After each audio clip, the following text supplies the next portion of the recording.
ऋषिकेश कुलकर्णींनी अतुल कहाते यांची ओळख करून दिलेलीच आहे, त्यामुळे पुन्हा नव्याने ते सगळं काही वाचण्यात मी वेळ घालवणार नाही आहे. अनेक विविध क्षेत्रातल्या मंडळींच्या मुलाखती आत्तापर्यंत घेतल्या. विशेषतः जी लेखक मंडळी असतात त्यांची मुलाखत घेणं कधीकधी खूप सोपं असतं.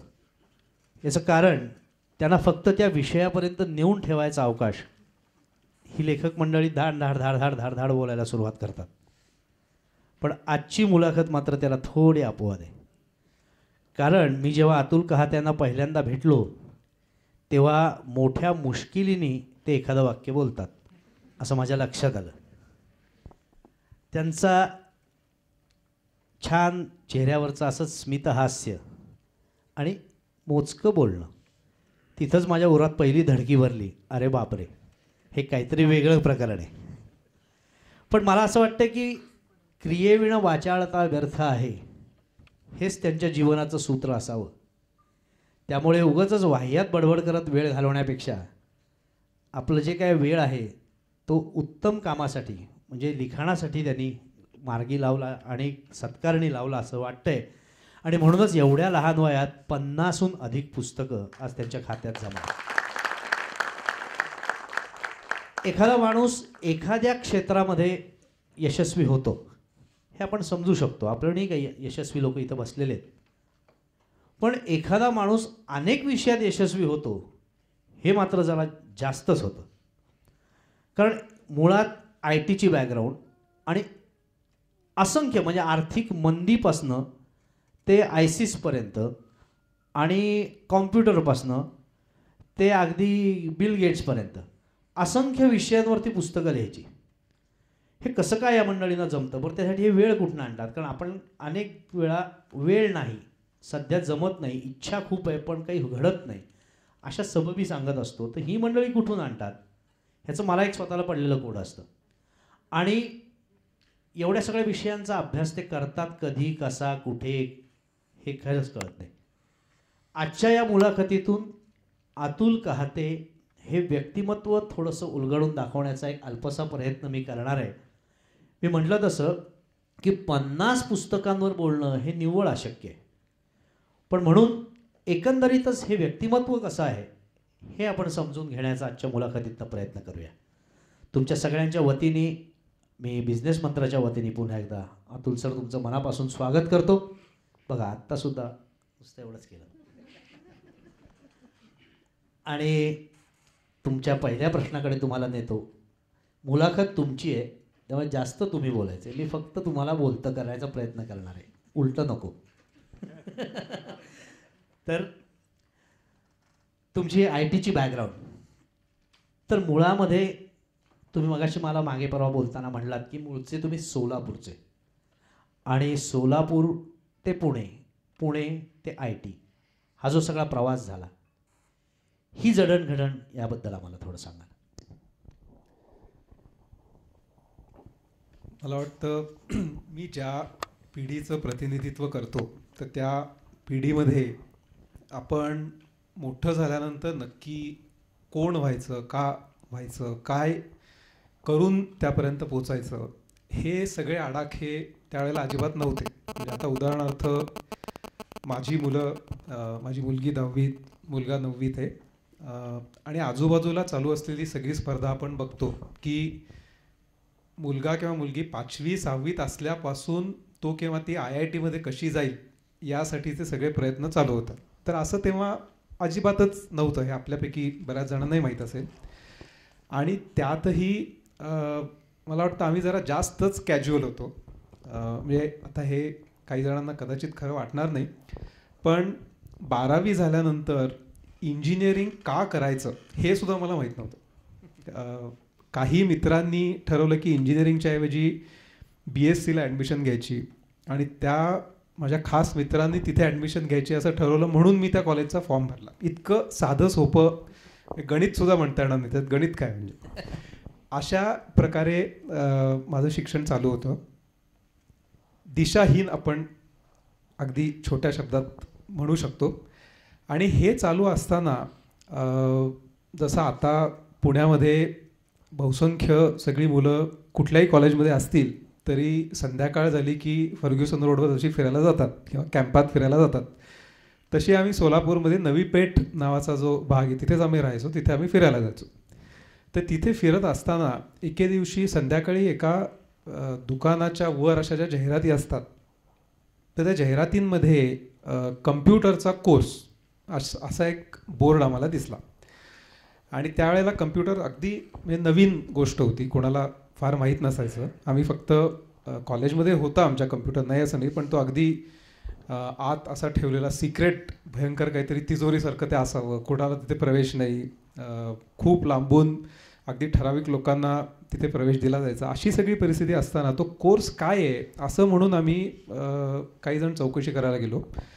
आणि तिथे गेल्यानंतर भीत सुरुवातीला ते शिकायला सुरुवात केली, कारण तिथे त्यांनी असं म्हटलं की आठवड्यातनं फक्त 2 का 3 दिवस संध्याकाळी 2 तास. आम्ही म्हटलं उरलेले 4 दिवस फिरूयात, 3 दिवस तिकडे जाऊया, काय बघूया. आणि असं करून आम्ही तो कोर्स लावला. आणि तो कोर्स लावल्या लावल्या मला इतकं ते आवडायला लागलं अचानक. म्हणजे आपल्याला अशा गोष्टी बरेचदा आपल्या आयुष्यात घडतात की अचानक कुठेतरी एक स्पार्क सापडतो, म्हणजे आपल्यालाच माहीत नसतं की आपल्याला हे एवढं आवडणार आहे. आणि मला ते इतकं आवडायला लागलं की माझं कॉलेजचं शिक्षण राहिलं बाजूला, म्हणजे शिक्षण झालं ते, पण त्यापेक्षा जास्त दुप्पट तिप्पट वेळ हा माझा त्या इन्स्टिट्यूटमध्येच जायला लागला. आणि इतका जायला लागला की शेवटी ते सर मला तिथले म्हणायला लागले की तुला हवं ते तू इथे कर. मग मी तो अक्षरशः कम्प्युटर उघडून बंद करणं, म्हणजे पूर्ण उघडून एवढंच फक्त बाकी होतं. बाकी सगळं त्या कम्प्युटरवर जे करणं शक्य त्या काळात ते करून झालं. आणि मग त्याची आवड इतकी वाढली की मग मी ठरवलं की आपल्याला ह्याच्यातच पुढे काहीतरी केलं पाहिजे. आणि त्यावेळेला नेमकं काय झालं होतं की खास करून अमेरिकेमध्ये, म्हणजे ही 1994-95ची गोष्ट, आपल्याला माहीत असेल की अमेरिकेमध्ये 2000 साली Y2Kचा प्रॉब्लेम खूप मोठा होणार आणि विमानं कोसळणार, अणुऊर्जा प्रकल्प बंद पडणार, अशी खूप चित्रविचित्र त्या काळात भीती घातली गेली होती. आणि त्यामुळे त्याच्याशी संबंधित कम्प्युटर सिस्टीम ज्या असतात त्या बदलण्यासाठी खूप मोठ्या प्रमाणावर मॅनपॉवर लागणार होती. आणि यासाठी भारतीय कंपन्यांमध्ये खूप मोठी रिक्रुटमेंट चालू होती. तर अशी एक जाहिरात माझ्या पोस्ट ग्रॅज्युएशनच्या सुमाराला मला म्हणजे अशा खूप जाहिराती यायच्या. त्या जाहिरातीला मी ॲप्लाय केलं, मुंबईला जाऊन इंटरव्ह्यू दिला, त्याच्यात सिलेक्ट झालो. आणि असं करून अपघाताने म्हणता येणार नाही, पण मला काहीही माहीत नसताना मी त्या क्षेत्रामध्ये गेलो. बरं, सोलापुरातून पुण्यात कधी आलात? नाही, खरं म्हणजे मी आधी मुंबईला गेलो.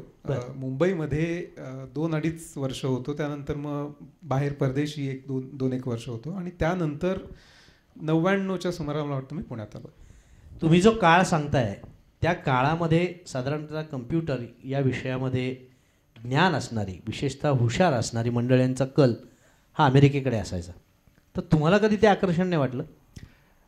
नाही, खरं म्हणजे मला आठवतं आहे, म्हणजे काही लोक तुमच्यापैकी मुंबईच्या सीप्समध्ये कधी गेले असतील, जिथे सगळ्या सॉफ्टवेअरच्या कंपनीज असतात.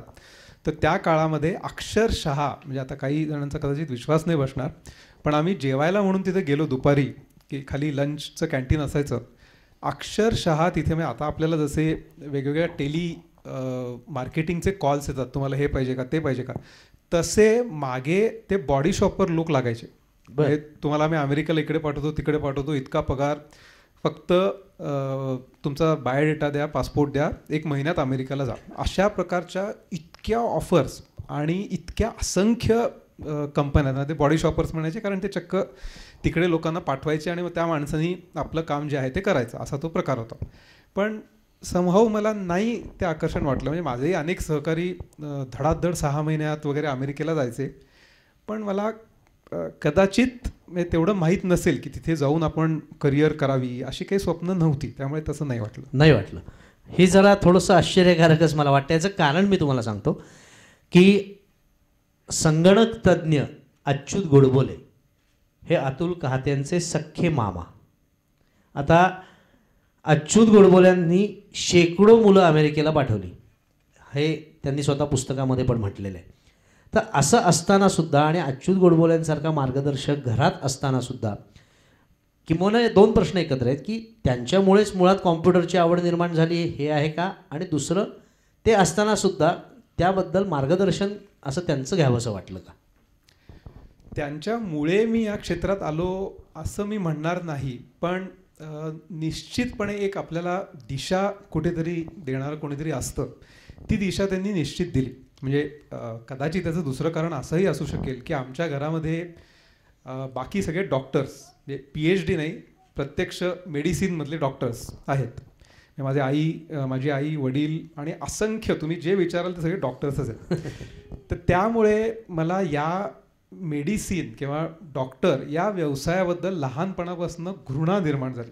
याचं कारण असं की जिथे जाईल तिथे तोच विषय. म्हणजे कुठे तुम्ही एका पार्टीला गेलात समजा त्यांच्याबरोबर, किंवा कुठे जेवायला गेलात, घरी कोणी आलं, हे सगळेच्या सगळे लोक डॉक्टर्स. म्हणजे कुठेही गेलं तरी कोण भेटणार, डॉक्टर. आणि बोलण्याचे सगळे विषय, हा पेशंट, तो पेशंट, मग हे कॉम्प्लिकेशन झालं, ते झालं. आणि त्यात माझी आई गायनाकोलॉजिस्ट होती, तर त्यामुळे तिला रात्री अपरात्री केव्हाही उठून हॉस्पिटलमध्ये जावं लागायचं. म्हणजे लहानपणी आपल्याला ही खूप अशी सवय असते. आणि या खरं महत्त्वाच्या गोष्टी. म्हणजे मला असं आठवतं की लहानपणी आपण जेव्हा आईच्या जवळ झोपलेलो असतो, अगदी शाळेच्या वयात मी सांगतोय, 2री-3रीत, आणि सकाळी उठून बघतो तर आपल्या शेजारी आजोबा आहेत.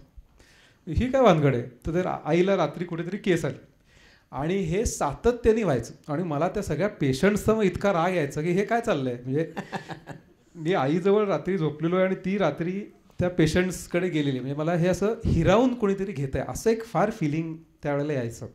आणि त्यामुळे काहीही झालं तरी डॉक्टर व्हायचं नाही, एवढं एक मी नक्की ठरवलं होतं. आणि सुदैवाने माझे मार्क्स असे होते की ते मला डॉक्टर होता आलंच नसतं.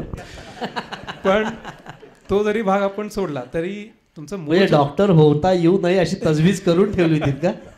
अगदी त्याचं नियोजन नाही केलं, पण झालं तसं.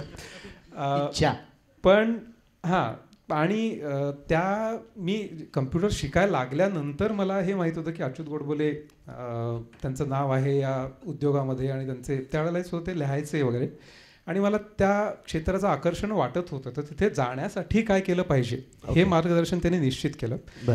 त्यांनी मला कधीच असं म्हटलं नाही की तू अमेरिकेला जा किंवा तिथे स्थायिक हो. उलट त्यांचा याला विरोध होता. मी ते म्हणाले की तू जगभर फिर, सगळीकडे जा, सगळीकडचे अनुभव घे, पण शेवटी तुला वाटलं तर शक्यतो भारतात परत ये. अच्छा, उलटा सल्ला त्यांनी दिला. हे त्यांनी मला सातत्याने सांगितलं. बरं, एकंदरीतच घरातच अच्युत गोडबोल्यांसारखा मार्गदर्शक असल्यामुळे ही सगळी वाटचाल सुकर झाली का जास्त चाणाक्ष पद्धतीने झाली? मला असं वाटतं की तसा त्यांचा म्हणजे कुठे त्यामुळे अडचण अशी आली नाही किंवा त्याचा कुठे फायदाही झाला नाही. कारण आम्ही अतिशय प्रोफेशनली हे नातं ठेवलेलं होतं. म्हणजे मी जाहीरपणे एकदाही कुठेही सांगितलं नाही की अच्युत गोडबोलेंचा मी भाचा आहे, किंवा तेही कधीही सांगायचं नाहीत की मी त्याचा मामा आहे.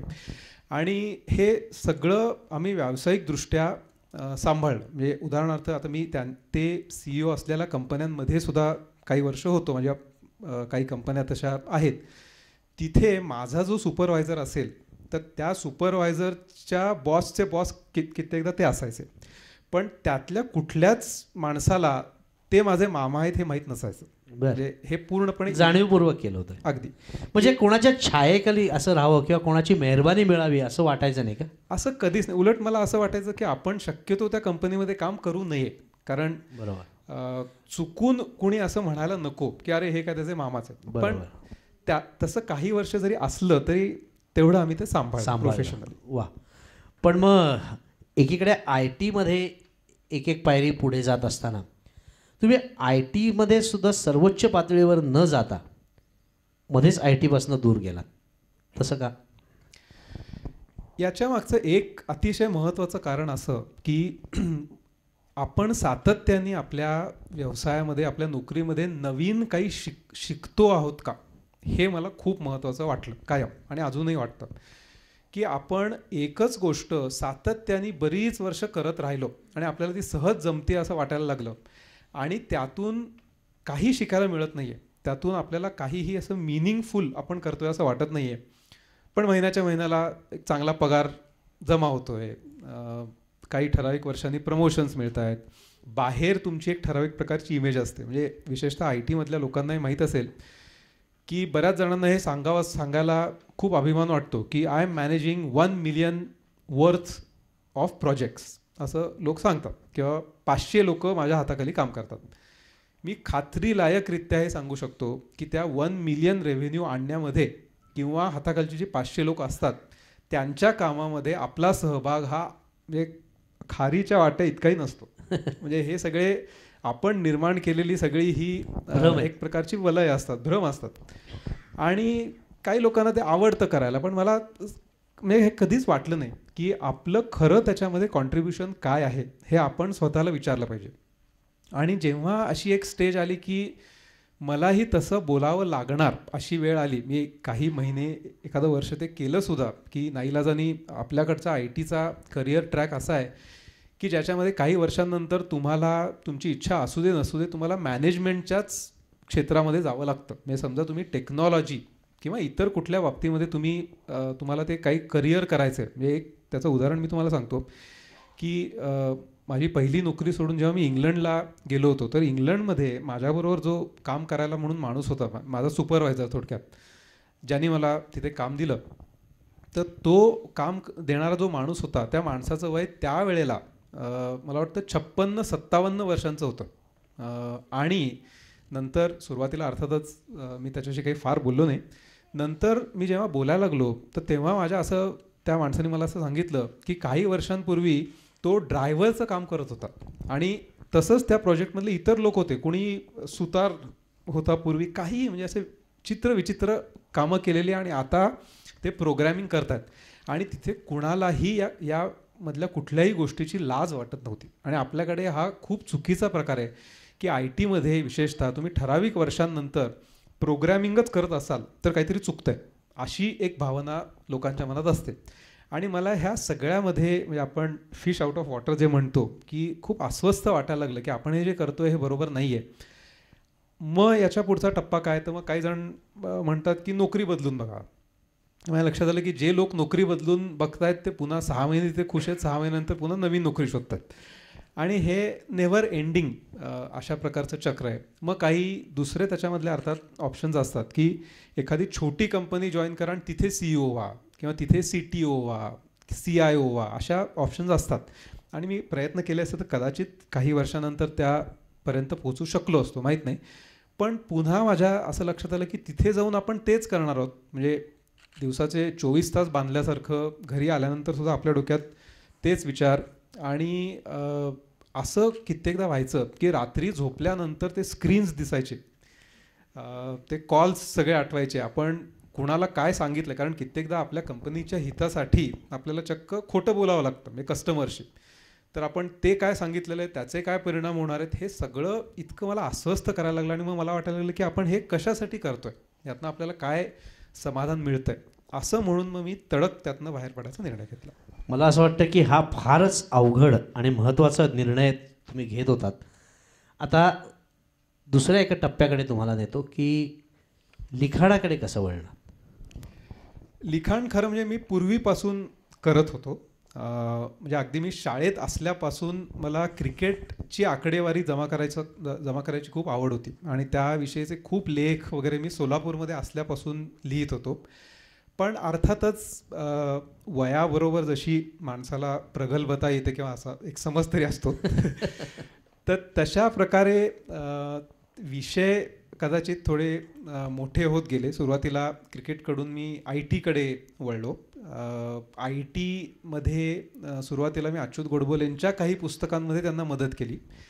आणि मग ते म्हणाले की अरे तू चांगलं लिहू शकतोस, मग तू थोडंसं लिहून का नाही बघत. मग त्यांच्याबरोबर काही पुस्तकं लिहिली आणि त्यानंतर मग स्वतंत्रही लिखाण सुरू केलं. या सगळ्या मागचा मला वाटतं मूळ हेतू असा आहे की प्रत्येक माणसाला कुठल्या ना कुठल्या मार्गाने व्यक्त व्हायचं असतं. म्हणजे काही जणांना ते शक्य होतं, काही जणांना होत नाही. आणि हे व्यक्त होण्याचा प्रत्येकाचा मार्ग वेगळा असतो. तर मला असं वाटतं की, आणि सुरुवातीला तुम्ही जे वर्णन केलं ते अगदी योग्य आहे की मला बोलण्यापेक्षा हे लिखाणामधून व्यक्त होणं हे जास्त भावतं. याचं कारण असं की ती स्पेस ही पूर्णपणे माझी असते. त्यावेळेला मी लिहितो आणि हे मी काही लेखकांचं वाचलं आणि मला ते पटतं. कोणीही म्हटलं आहे मला माहीत नाही, पण जेव्हा आपण लिहित असतो त्यावेळेला खरं म्हणजे आपण स्वतःशी बोलत असतो. म्हणजे मी जरी फिक्शन लिहित नाही, मला फिक्शन लिहिण्याइतकी माझ्यामध्ये योग्यता नाही, त्याच्यासाठी खूपच मोठा आवाका लागतो. नॉन फिक्शन आपल्याला जे काही विषय आवडतील त्यातलं थोडंफार समजेल ते मांडायचा मी प्रयत्न करतो. पण ते करत असताना सुद्धा ही भावना माझ्या मनात येते की हे मी समजून घेतोय, आणि ती भावना खूप महत्त्वाची असते असं मला वाटतं. वा. पुस्तकाच्या लिखाणाकडे तुम्ही जेव्हा वळलात तर पहिलं पुस्तक कुठलं होतं? इंग्रजीमधलं पहिलं पुस्तक वेब टेक्नॉलॉजीज म्हणून होतं. ते अर्थातच तंत्रज्ञानाशी संबंधित होतं. मराठीमध्ये अच्युत गोडबोलेंच्या बोर्डरूम साठी मी मदत करत होतो, आणि पहिलं स्वतंत्र पुस्तक जे होतं तर ते कहाणी फ्ल्यूची नावाचं माझं आलं. आपल्याला माहिती आहे स्वाईन फ्ल्यूचा जो प्रचंड त्याबद्दलची जी भीती पसरली होती 2008-09च्या सुमाराला, तर मला आठवतं आहे म्हणजे त्यावेळेला असं झालं की सगळीकडे सुट्टी जाहीर झालेली होती काही दिवस पुण्यामध्ये, आपण अनुभवलेलं असेल हे.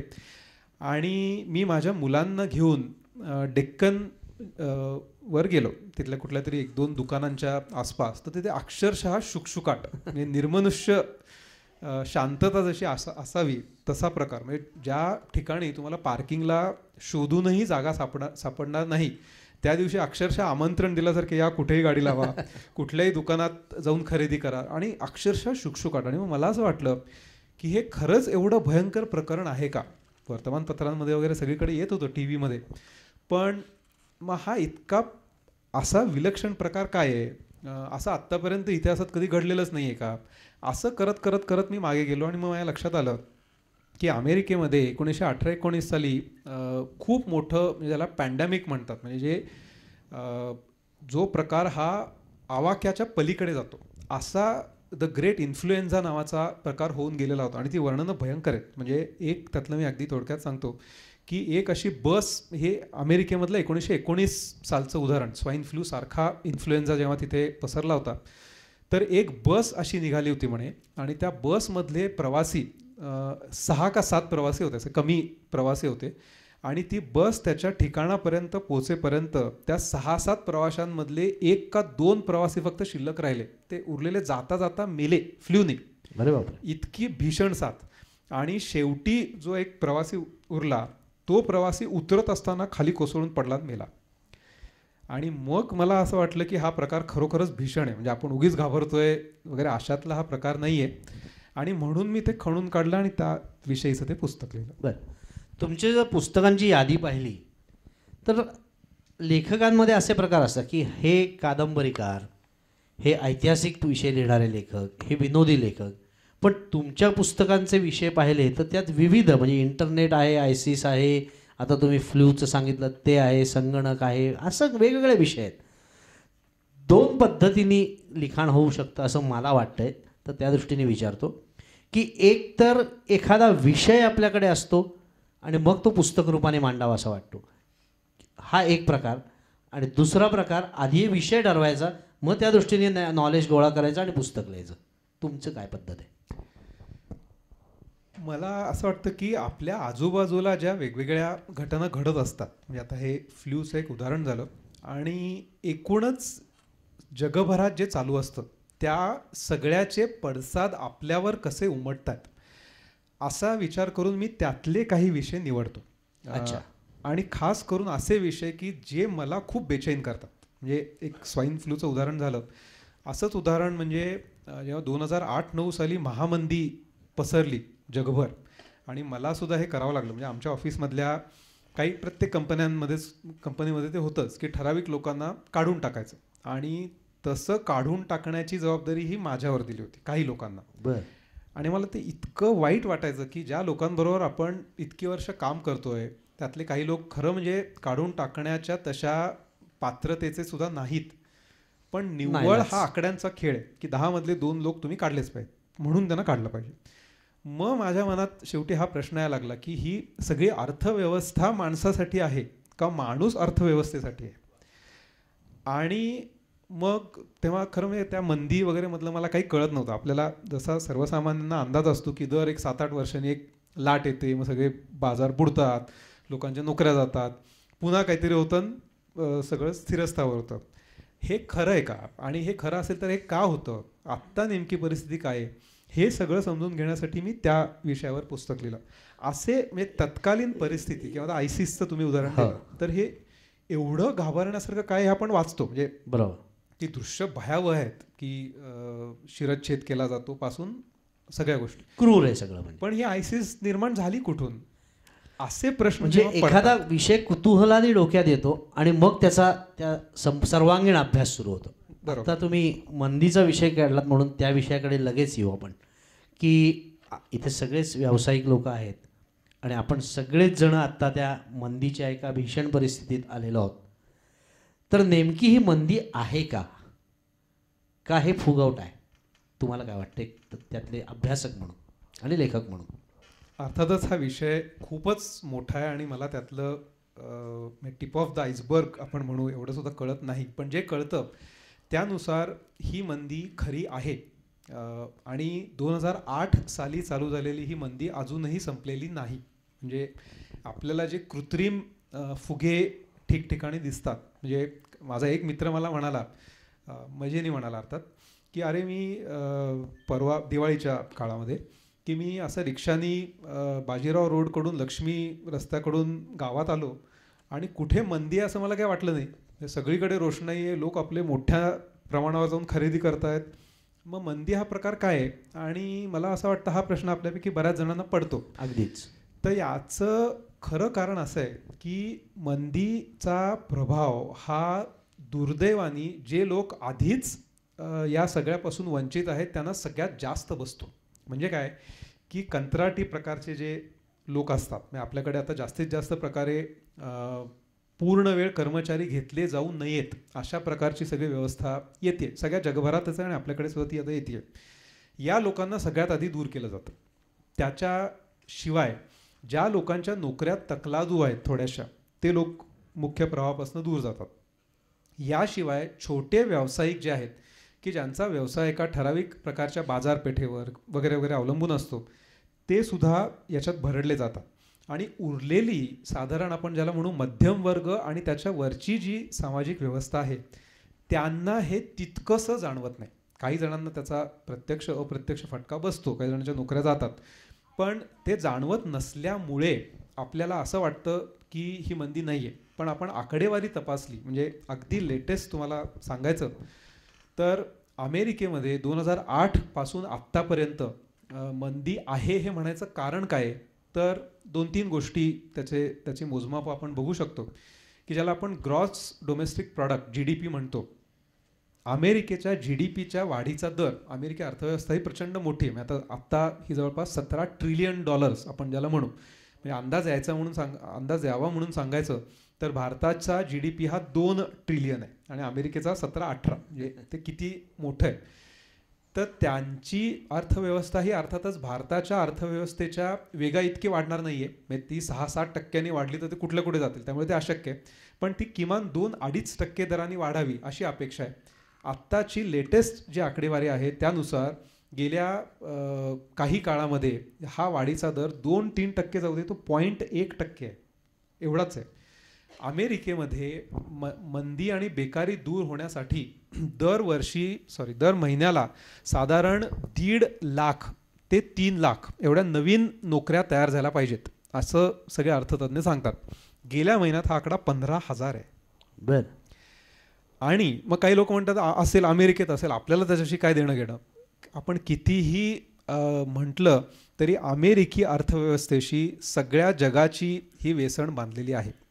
अमेरिकी अर्थव्यवस्था कोसळली आणि ती तशीच राहिली तर इतर सगळं जग त्याबरोबर फरफटत जातं, हे वास्तव आहे. आणि त्यामुळे जोपर्यंत ती अर्थव्यवस्था सुधारत नाही तोपर्यंत इतर जगामधली परिस्थिती सुधारणार नाही, हेही तितकंच खरं आहे.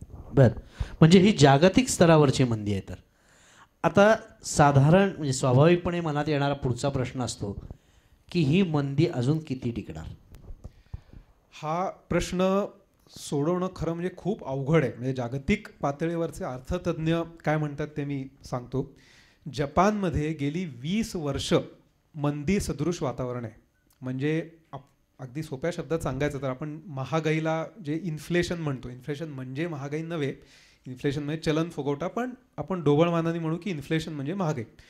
तर आपल्याला माहिती आहे की महागाईचा महागाईविषयी आपल्याकडे इतकी मोठी चर्चा चालू असते आणि ते बरोबर आहे. म्हणजे डाळीपासून कांद्यापासून इतर सगळ्या गोष्टींचे भाव इतक्या मोठ्या प्रमाणावर वाढल्यामुळे आपल्याला सातत्याने इन्फ्लेशनची काळजी असते. आणि रघुराम राजन जे आता आजच बातमी आली की त्यांनी दुसऱ्यांदा रिझर्व्ह बँकेचे गव्हर्नर व्हायला नकार दिला, तर त्यांच्या यशांपैकी एक महत्त्वाचं यश असं की त्यांनी या महागाईच्या वाढीच्या दरावर नियंत्रण आणलं काही प्रमाणात. म्हणजे जो दर वाढून 10, 12, 15, 18% जात होता तो आता 7-8% स्थिरावेल असं म्हणतात. म्हणजे मॉन्सून पुण्यात अजून पाऊस चालू झाला नाही, आज आला नाही हे बरं झालं, पण तो यायला हवा. पण तो आला तर कदाचित हा दर आणखीन कमी होईल.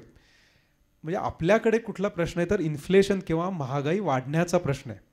अतिशय आश्चर्याची गोष्ट म्हणजे जपान, अमेरिका आणि इतर युरोपमध्ये अख्ख्या काय प्रश्न आहे तर तो प्रश्न बरोबर याच्या उलटा आहे.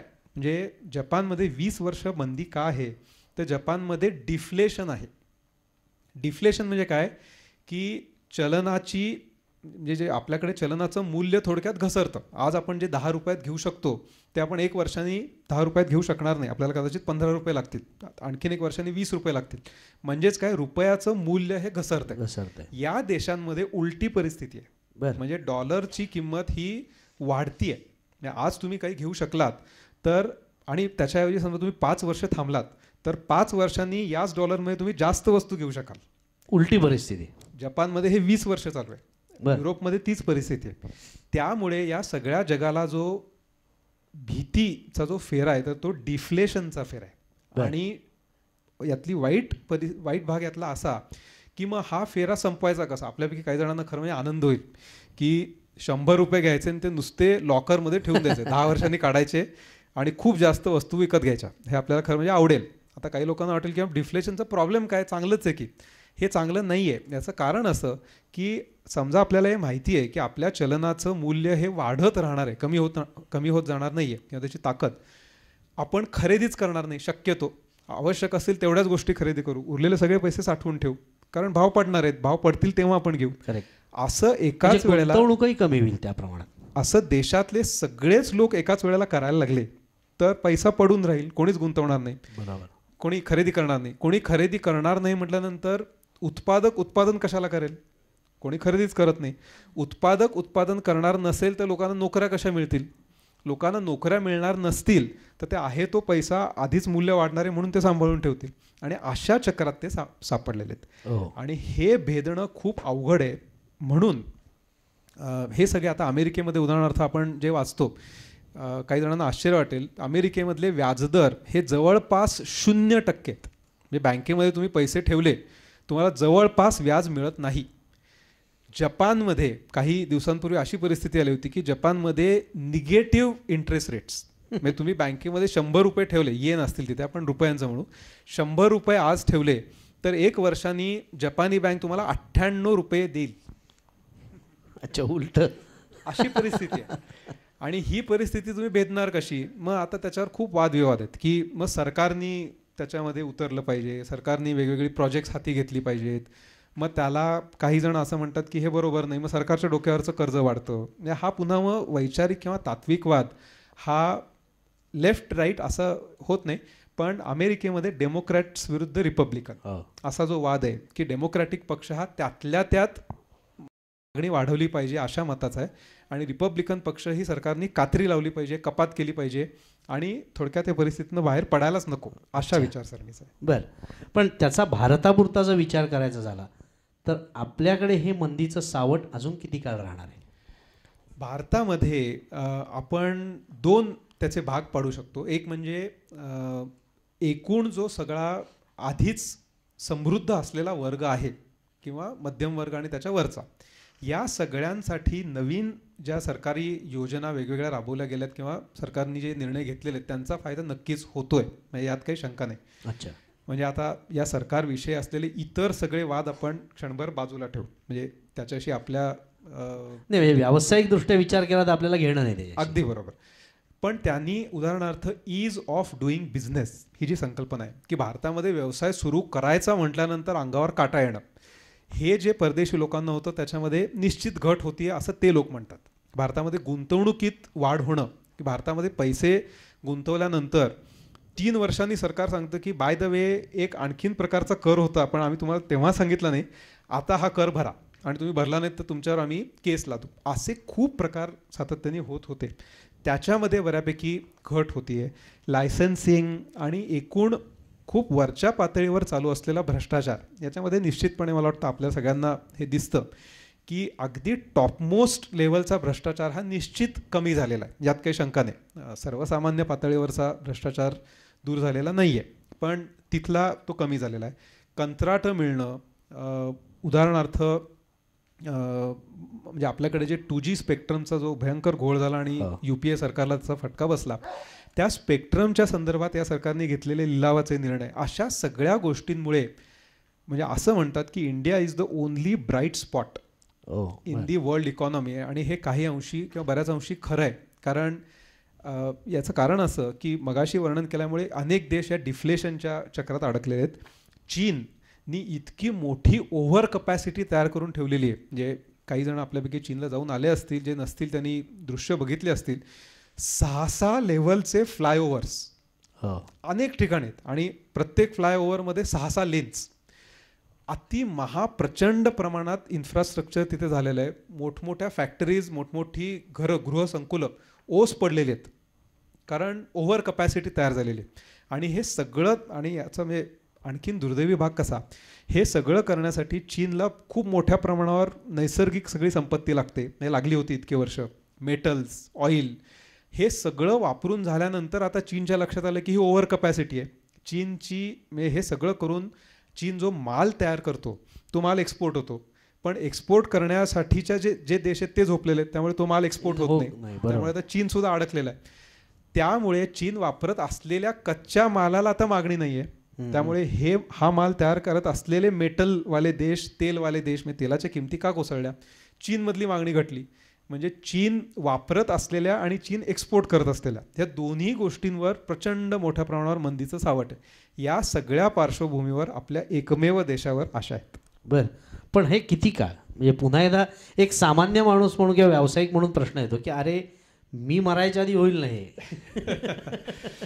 यामध्ये म्हणजे आहे ही परिस्थिती अशीच काही वर्ष, कदाचित एखादं दशक चालू राहील असं अर्थतज्ञ म्हणतात. म्हणजे त्याच्यावर एक सत्यजित दास नावाचा भारताचाच खरं म्हणजे मूळचा माणूस पण आता अमेरिकेत असतो, त्यांनी एक सुंदर द एज ऑफ स्टॅग्नेशन नावाचं मोठंच्या मोठं पुस्तक लिहिलं आहे की याला आपण हे स्टॅग्नेशनचंच युग असं म्हणू. म्हणजे पुढची 10-20 वर्ष हे असंच चालणार आहे. आणि त्याच्यामधला आणखीन एक महत्त्वाचा मुद्दा असा की या मंदीतनं बाहेर यायचं असेल तर खूप मोठ्या प्रमाणावर क्रयशक्ती आपण ज्याला म्हणतो, लोकांची खरेदी करण्याची प्रवृत्ती वाढली पाहिजे.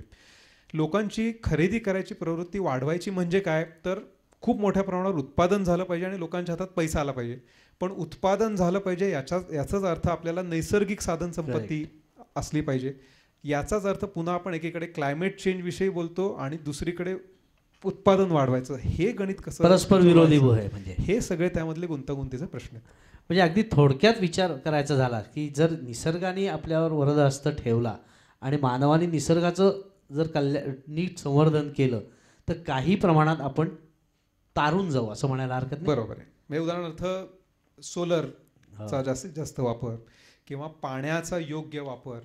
आता म्हणजे असं म्हणतात की डिसॅलिनेशन, म्हणजे समुद्राचं पाणी आपण पिण्यासाठी वापरू शकू का, तर त्यासाठीचा सध्याचा खर्च हा इतका भयंकर आहे की तो म्हणजे पेट्रोल वगैरे सुद्धा स्वस्तात मिळेल असं आहे. मग आता त्यासाठीची नवीन तंत्रज्ञानं येतील का. आता काही म्हणजे आत्ताच मी अमेरिकेमधलं एक वाचलं की तिथे कार्बन डायऑक्साईडच्या व्हेपर्सपासून पाणी तयार करायची एक संकल्पना आली. म्हणजे विज्ञानात काय होऊ शकेल आपण कल्पना करू शकत नाही. म्हणजे एकीकडे क्लायमेट चेंज, कार्बन डायऑक्साईड अति प्रचंड प्रमाणात पृथ्वी तापते, तो कार्बन डायऑक्साईड घेऊन पाणी तयार करा. म्हणजे एकाच वेळेला 2 प्रश्न सुटू शकतील अशी कल्पकता. आणि मला वाटतं हे नक्की यातल्या काही गोष्टी होतील. म्हणजे आपल्याला काही जणांना खूप नैराश्य येतं, म्हणजे मलाही कधी कधी येतं की पाणीच संपलं तर काय, वीजच संपली तर काय, हे पर्यावरण इतकं बिघडलं तर काय. तर त्याच्यावर कुठेतरी वैज्ञानिक उपाय हे सातत्याने शोधले जात असतात. हा आशावाद आपण नक्कीच बाळगला पाहिजे.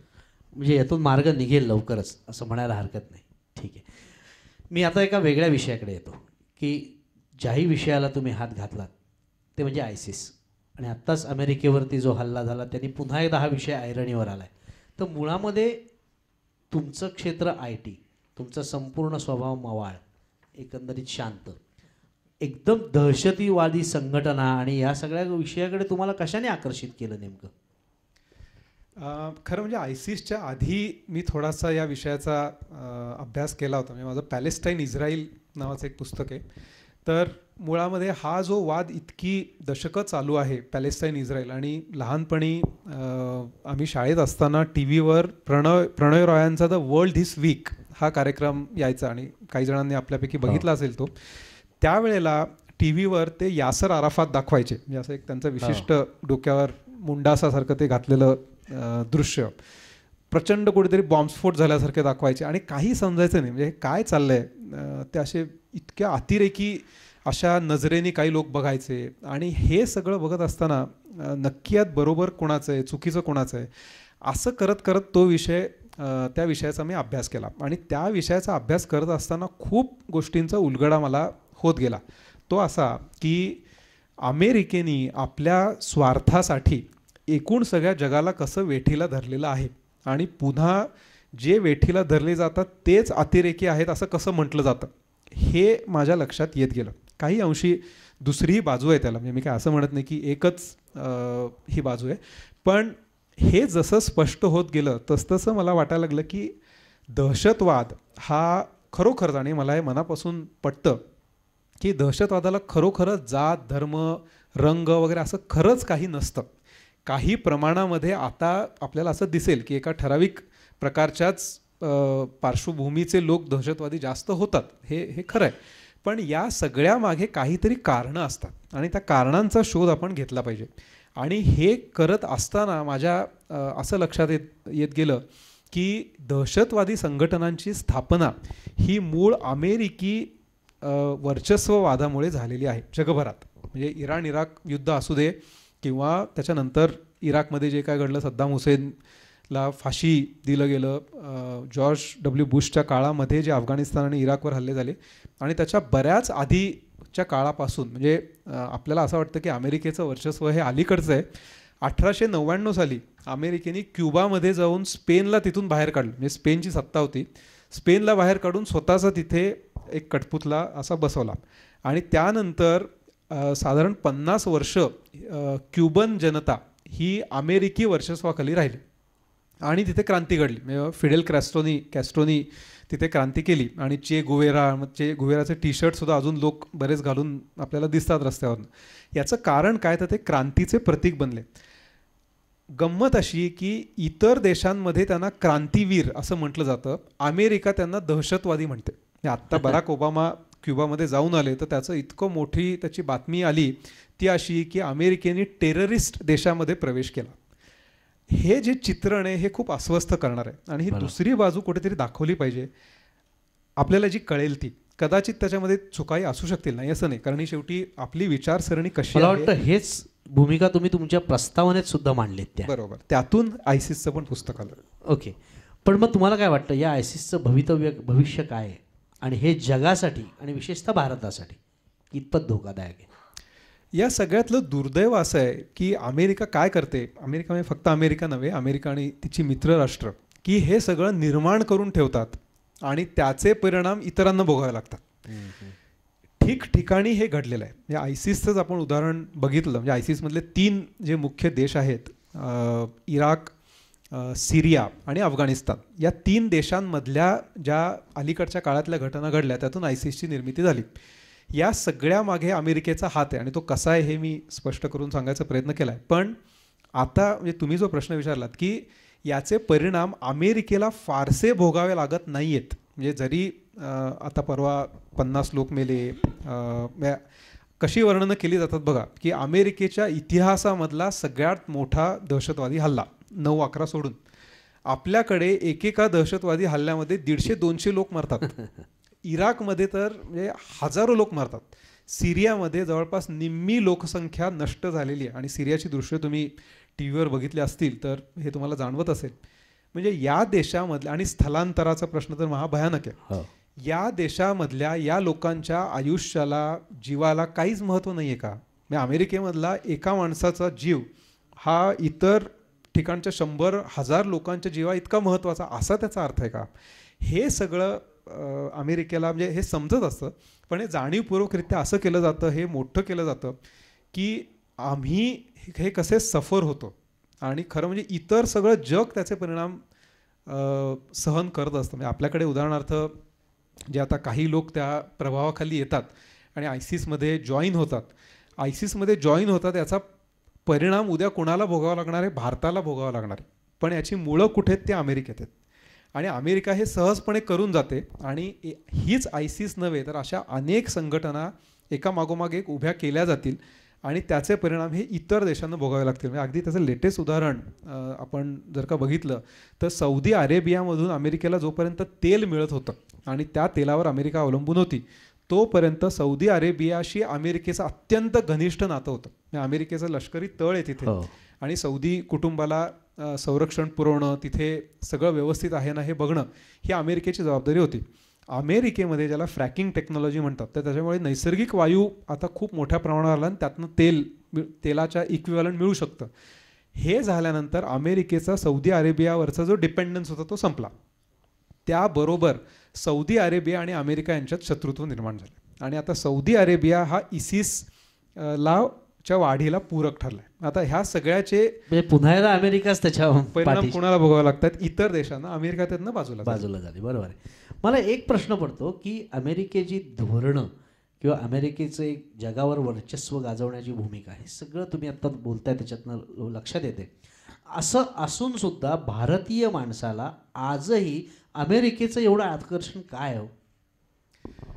मला वाटतं 2-3 गोष्टी आहेत. एक तर साधारण 1990-91 पासून जेव्हा आपली अर्थव्यवस्था खुली झाली आणि खूप मोठ्या प्रमाणावर लोक अमेरिकेला जायला लागले, म्हणजे फक्त सुरुवातीला काम करणारे लोक जायचे, मग त्यांचे कुटुंबीयही जायला लागले. असं करत करत अमेरिकेविषयीची एकूण तिथली संपन्नता, एकूण भव्य दिव्य सगळं आणि सुरक्षितता, हे सगळं बघून भारतीय माणूस खूप प्रभावित झाला. आणि मग कित्येकदा पालकच म्हणतात की अरे तिथे इतकं सगळं चांगलं, तू कशाला परत येतोस, तिथेच राहा.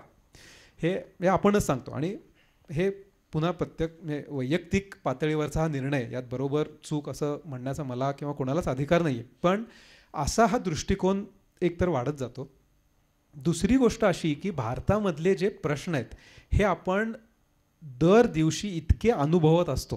म्हणजे रस्त्यात आपली काहीही चूक नसताना काहीतरी होणं, अपघात होण्यापासून किंवा पोलिसांनी दंड करण्यापासून प्रत्येक ठिकाणी काम करून घेण्यासाठी पैसे चारावे लागणं, मोठमोठ्या रांगा असणं, अस्वच्छता असणं, या सगळ्या भीषण अनुभवातून सगळं एकंदरीत आपल्याला तिकडचं आकर्षण वाटत राहतं. आणि तिसरी गोष्ट अशी मी जे म्हटलं की मुख्य माध्यमं जी आहेत, प्राईम आपण ज्याला म्हणतो मीडिया, या सगळ्या माध्यमांमध्ये अमेरिकाच बरोबर कशी अशी एकच बाजू सातत्याने जी मांडली जाते, त्याचा खूप मोठा प्रभाव आपल्यावर पडतो. म्हणजे अमेरिकेमध्ये हल्ला झाला, काही दिवसांपूर्वी फ्रान्समध्ये झाला होता की बापरे, फ्रान्समध्ये एवढा मोठा हल्ला झाला, लगेच त्याबद्दल सहानुभूती आपल्याला वाटते.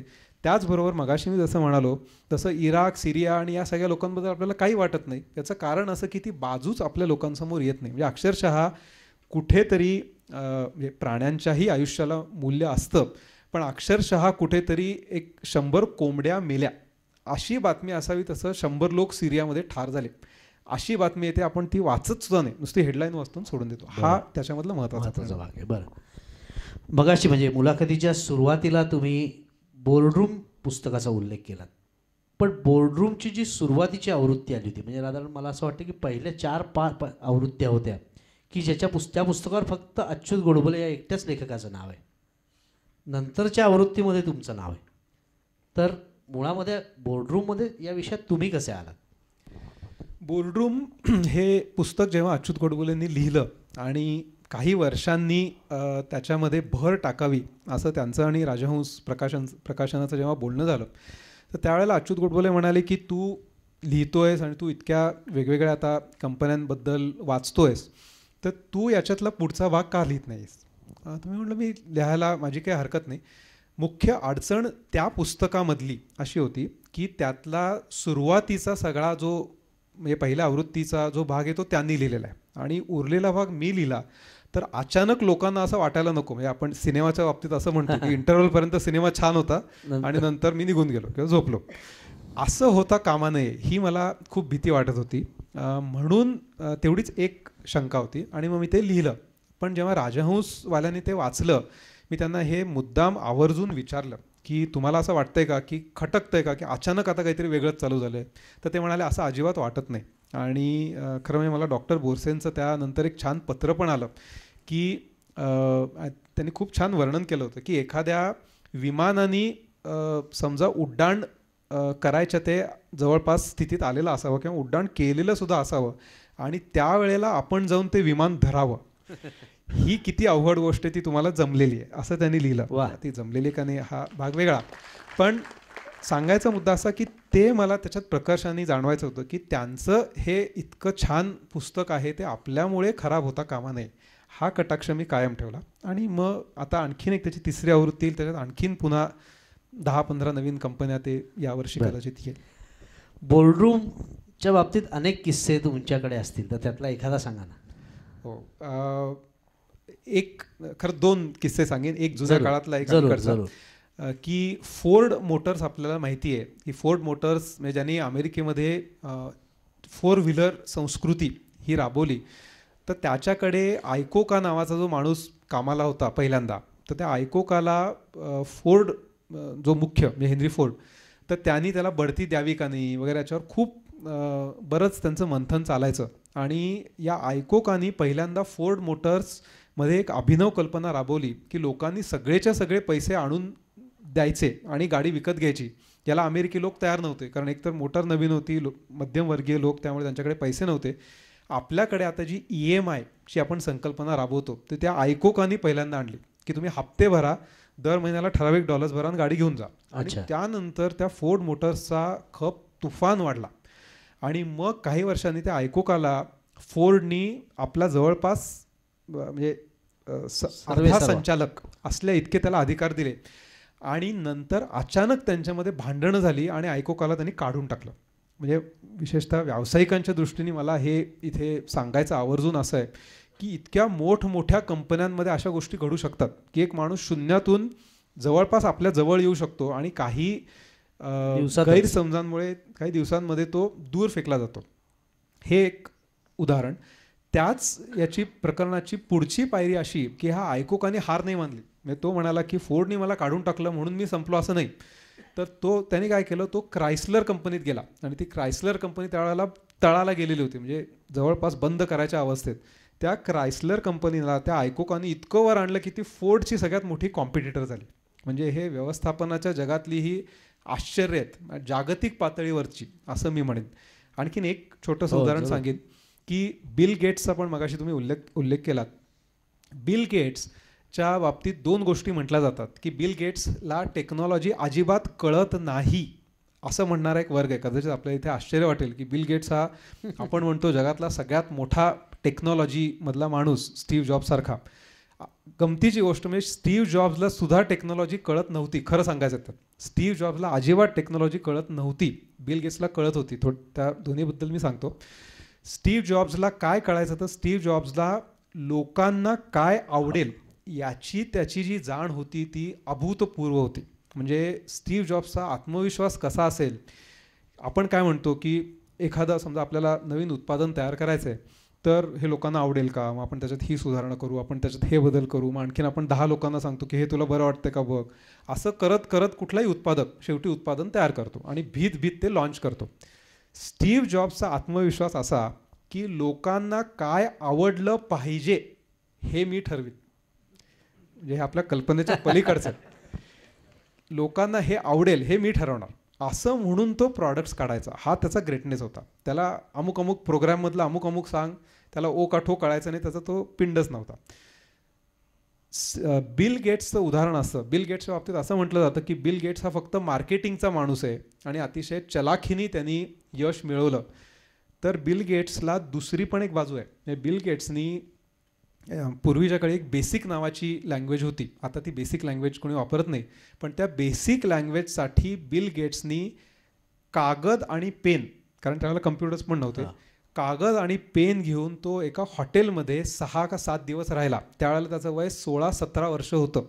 त्यावेळेला कागद आणि पेन घेऊन त्यांनी जो कोड लिहिला तो कोड दुसऱ्या एका माणसाने टाईप करून त्या वेळच्या कम्प्युटरमध्ये भरला. तो जसाच्या तसा चालला, एकही इन्स्ट्रक्शन कुठेही बदलावी लागली नाही आणि त्याच्यामध्ये एकही एरर आली नाही. आणि आत्तापर्यंतच्या सर्वोत्तम प्रोग्रॅम्सपैकी एक असा तो मानला जातो, असा बिल गेट्स. आणि तोच बिल गेट्स हा इतका हुशार व्यावसायिक आहे की जेव्हा IBMनी त्यांचा पर्सनल कम्प्युटर आणला, आता तर पर्सनल कम्प्युटर पण इतिहास जमा व्हायची वेळ आहे, पण जेव्हा पर्सनल कम्प्युटर आला, लोकांच्या घरोघरी डेस्कटॉपवर कम्प्युटर येईल असं जेव्हा चित्र निर्माण झालं, तर IBM ही हार्डवेअरची कंपनी होती. IBMकडे सॉफ्टवेअर नाही, त्यांच्याकडे ऑपरेटिंग सिस्टीमसुद्धा नाही. मग ही ऑपरेटिंग सिस्टीम कोण लिहिणार, म्हणून त्यांनी बिल गेट्सशी संपर्क साधला, कारण त्याचं ते बेसिक सॉफ्टवेअर तेव्हा लोकप्रिय झालं होतं. तर बिल गेट्स म्हणाला की आमच्याकडे ही अशी ऑपरेटिंग सिस्टीम वगैरे काही नाही, पण एक गॅरी किल्डॉल नावाचा माणूस आहे, तर त्या गॅरी किल्डॉलकडे तुम्ही जा, तो तुम्हाला ते सॉफ्टवेअर लिहून देईल. बिल गेट्स 16-17 वर्षांचा त्यावेळेला सुद्धा. मग हे मंडळी त्या गॅरी किल्डॉलकडे गेली, कारण तो सुद्धा त्याच सिॲटल शहरातच राहत होता. तर त्यावेळेला IBMचे लोक आपल्याकडे येतात. म्हणजे थोडक्यात थोडी अतिशयोक्ती होईल, पण मी असं सांगेन की रतन टाटांच्या एक 2-3 पातळ्या खाली समजा असलेली 3-4 माणसं आपल्या घरी आली तर काय होईल, अशी परिस्थिती होती. असे IBMचे लोक त्या गॅरी किल्डॉलच्या घरी आले. तर हा गॅरी किल्डॉल म्हणे सुट्टीवर गेला होता, अतिशय कॅज्युअल, म्हणजे त्याला माहीत होतं की हे लोक येणार आहेत, तरी तो सुट्टीवर गेला. मग त्याची बायको पण त्याच कंपनीत काम करत होती, तिने त्या लोकांचं स्वागत केलं, मग त्यांची चर्चा झाली. तर तिने IBMवाल्यांनी प्रचंड प्रेशर टाकलं की ऑपरेटिंग सिस्टीम आम्हाला विका. तिने नाही म्हणून सांगितलं. मग ते म्हणाले गॅरी किल्डॉलशी भेटायचं, ती म्हणाले आठवड्याने या. मग तो गॅरी किल्डॉल आला, मग ते IBMचे लोक परत आले, तर या किल्डॉलनी काही त्यांना नीट ट्रीट केलं नाही. असं होत होत IBMचे लोक इतके चिडले की ते म्हणाले हा किल्डॉल काय माणूस आहे, म्हणजे आम्हाला रेकॉर्ड टाईममध्ये आमचा PC बाजारात आणायचा आहे, सगळी मार्केट कॅप्चर करायची, आणि हा माणूस बोलत सुद्धा नाही. मग त्यांनी बिल गेट्सशी संपर्क साधला.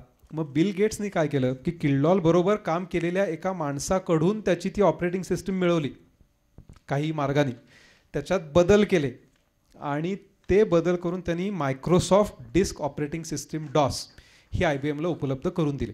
तो किल्डॉल जो आहे, तो किल्डॉल आज बिल गेट्स असू शकला असता, पण केवळ व्यावसायिक जाण नसल्यामुळे त्याला वाटलं कोण असतील IBM, पण मी पण गॅरी किल्डॉल आहे.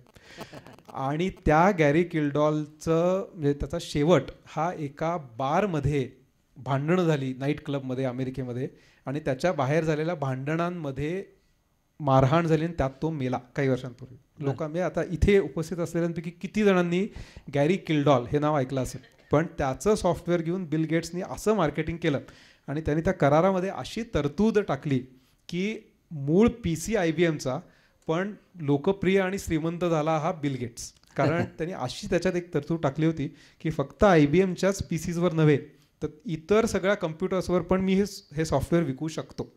चातुर्य आहे म्हणजे व्यावसायिक. असे अनेक किस्से त्या पुस्तकात आहेत. बरं अतुलजी, तुमच्या प्रवासाचे 2 टप्पे, एक IT आणि एक लेखक, दोन्ही टप्प्यांवर तुम्ही तेवढेच समाधानी आहात? अगदी. म्हणजे ITचं मी जसं मगाशी म्हटलं की शेवटचं एक वर्षभर साधारण मी खूप अस्वस्थ होतो आणि मला त्यातनं बाहेर पडायचं होतं, पण तेवढा काळ सोडला तर मी खूप खूप एन्जॉय केलं. याचं कारण असं की जिथे जिथे टेक्नॉलॉजिकल काम असेल ते काम मला करायला खूप आवडायचं. म्हणजे एक काहीतरी मोठा प्रॉब्लेम आहे, तो सॉल्व्ह होत नाही आहे, मग त्याच्या मागे लागा, भरपूर दिवस त्याच्यावर काम करा, आणि टीम पण असायची. म्हणजे मी एकटा केला असं नाही, पण त्यातनं जे तो प्रॉब्लेम सॉल्व्ह व्हायचा आणि मग सगळ्यांना जो त्यातनं आनंद मिळायचा ते मला खूप आवडायचं. पण जेव्हा ते टेक्नॉलॉजिकल चॅलेंज नसेल किंवा काही वेळेला ते ह्युमन चॅलेंज पण असायचं, म्हणजे एखादा एम्प्लॉईची काहीतरी अडचण आहे किंवा काहीतरी क्रायसिस निर्माण झाला आहे आणि आपण तो सोडवला, यातनं खूप समाधान मिळायचं. लिखाणाच्या बाबतीत मी जसं मगाशी म्हटलं की स्वतःशी संवाद अशी त्यातली भूमिका असल्यामुळे म्हणजे एखादा विषय मला नाही आवडला तर मी नाही लिहित. म्हणजे असं म्हणतात उदाहरणार्थ की आता खूप अमुक पुस्तकांचा ट्रेंड आहे, तर मग अशा प्रकारचं पुस्तक तू का नाही लिहित, तर मला ते आतनं वाटलं पाहिजे की त्या विषयावर आपण लिहिलं पाहिजे, तर मी लिहीन. नाही वाटलं तर मी नाही लिहिणार. म्हणजे एक उदाहरण त्याचं मी थोडक्यात सांगतो की वॉरन बफेचं चरित्र मी लिहिलं 1 वर्षांपूर्वी. बरीच वर्ष मी ते टाळत होतो. म्हणजे खूप जण मला म्हणाले की वॉरन बफेचं चरित्र का नाही लिहित, तर मी म्हटलं वॉरन बफेची अचिव्हमेंट काय, जगातला तेव्हाचा सगळ्यात श्रीमंत माणूस, नंतर तो 2 नंबरचा झाला कारण त्यांनी काही पैसे दान केले वगैरे. आणि मी म्हटलं त्यात काय आहे, म्हणजे शेअर बाजारात कुठले तरी शेअर्स खरेदी केले, ते 30-40 वर्ष ठेवले आणि तो श्रीमंत झाला, या पलीकडे त्या माणसाविषयी काय लिहायचं. आणि नंतर मी कुठेतरी एके ठिकाणी वाचलं का टी व्हीवर बघितलं की वॉरन बफेनी सांगितलेली एक अतिशय इंटरेस्टिंग गोष्ट होती. तो म्हणाला की माझ्यावर खूप आरोप व्हायचे की हा माणूस इतका हावरटच शब्दशः असा आहे की नुसते पैसे गोळा करतो, आकडे वाढत राहतात, मिलियनचे बिलियन, बिलियनचे होतो ते 58 बिलियन म्हणजे $5,800 कोटी ही त्याची संपत्ती. $5,800 कोटी मिळवून सुद्धा हा माणूस कधीच आपल्या संपत्तीतला वाटा देत नाही. मग या माणसाचा काय उपयोग? आणि माझंही तेच मत होतं की अशा माणसावर काय लिहायचं आपण. तर तिथे मी असं वाचलं की हे तो का करत होता, तर त्यामागची 2 कारणं अशी की एक तर त्याला ज्या कामांसाठी किंवा कार्यांसाठी पैसे द्यायचे होते अशी त्याला सापडतच नव्हती. हे प्रत्येकाचे त्याच्यात काहीतरी इंटरेस्ट असायचे. मग तो म्हणाला की मी अशा कामांना पैसे देणार नाही, पहिली गोष्ट. दुसरी गोष्ट, आज म्हणजे हे पूर्वीचं, आताचे $5,800 कोटी सोडून द्या आपण, पण त्यांनी जेव्हा गुंतवणूक चालू केली तर त्यावेळेला समजा $10,000 $15,000 जे काय असतील, काही वर्षांनी समजा $1 मिलियन किंवा $10 लाख $10 लाख डोनेट केल्याने जगातले किती प्रश्न सुटणार आहेत असा प्रश्न त्यांनी स्वतःला विचारला. त्यावेळेला त्याच्या लक्षात आलं की फार सुटणार नाहीत.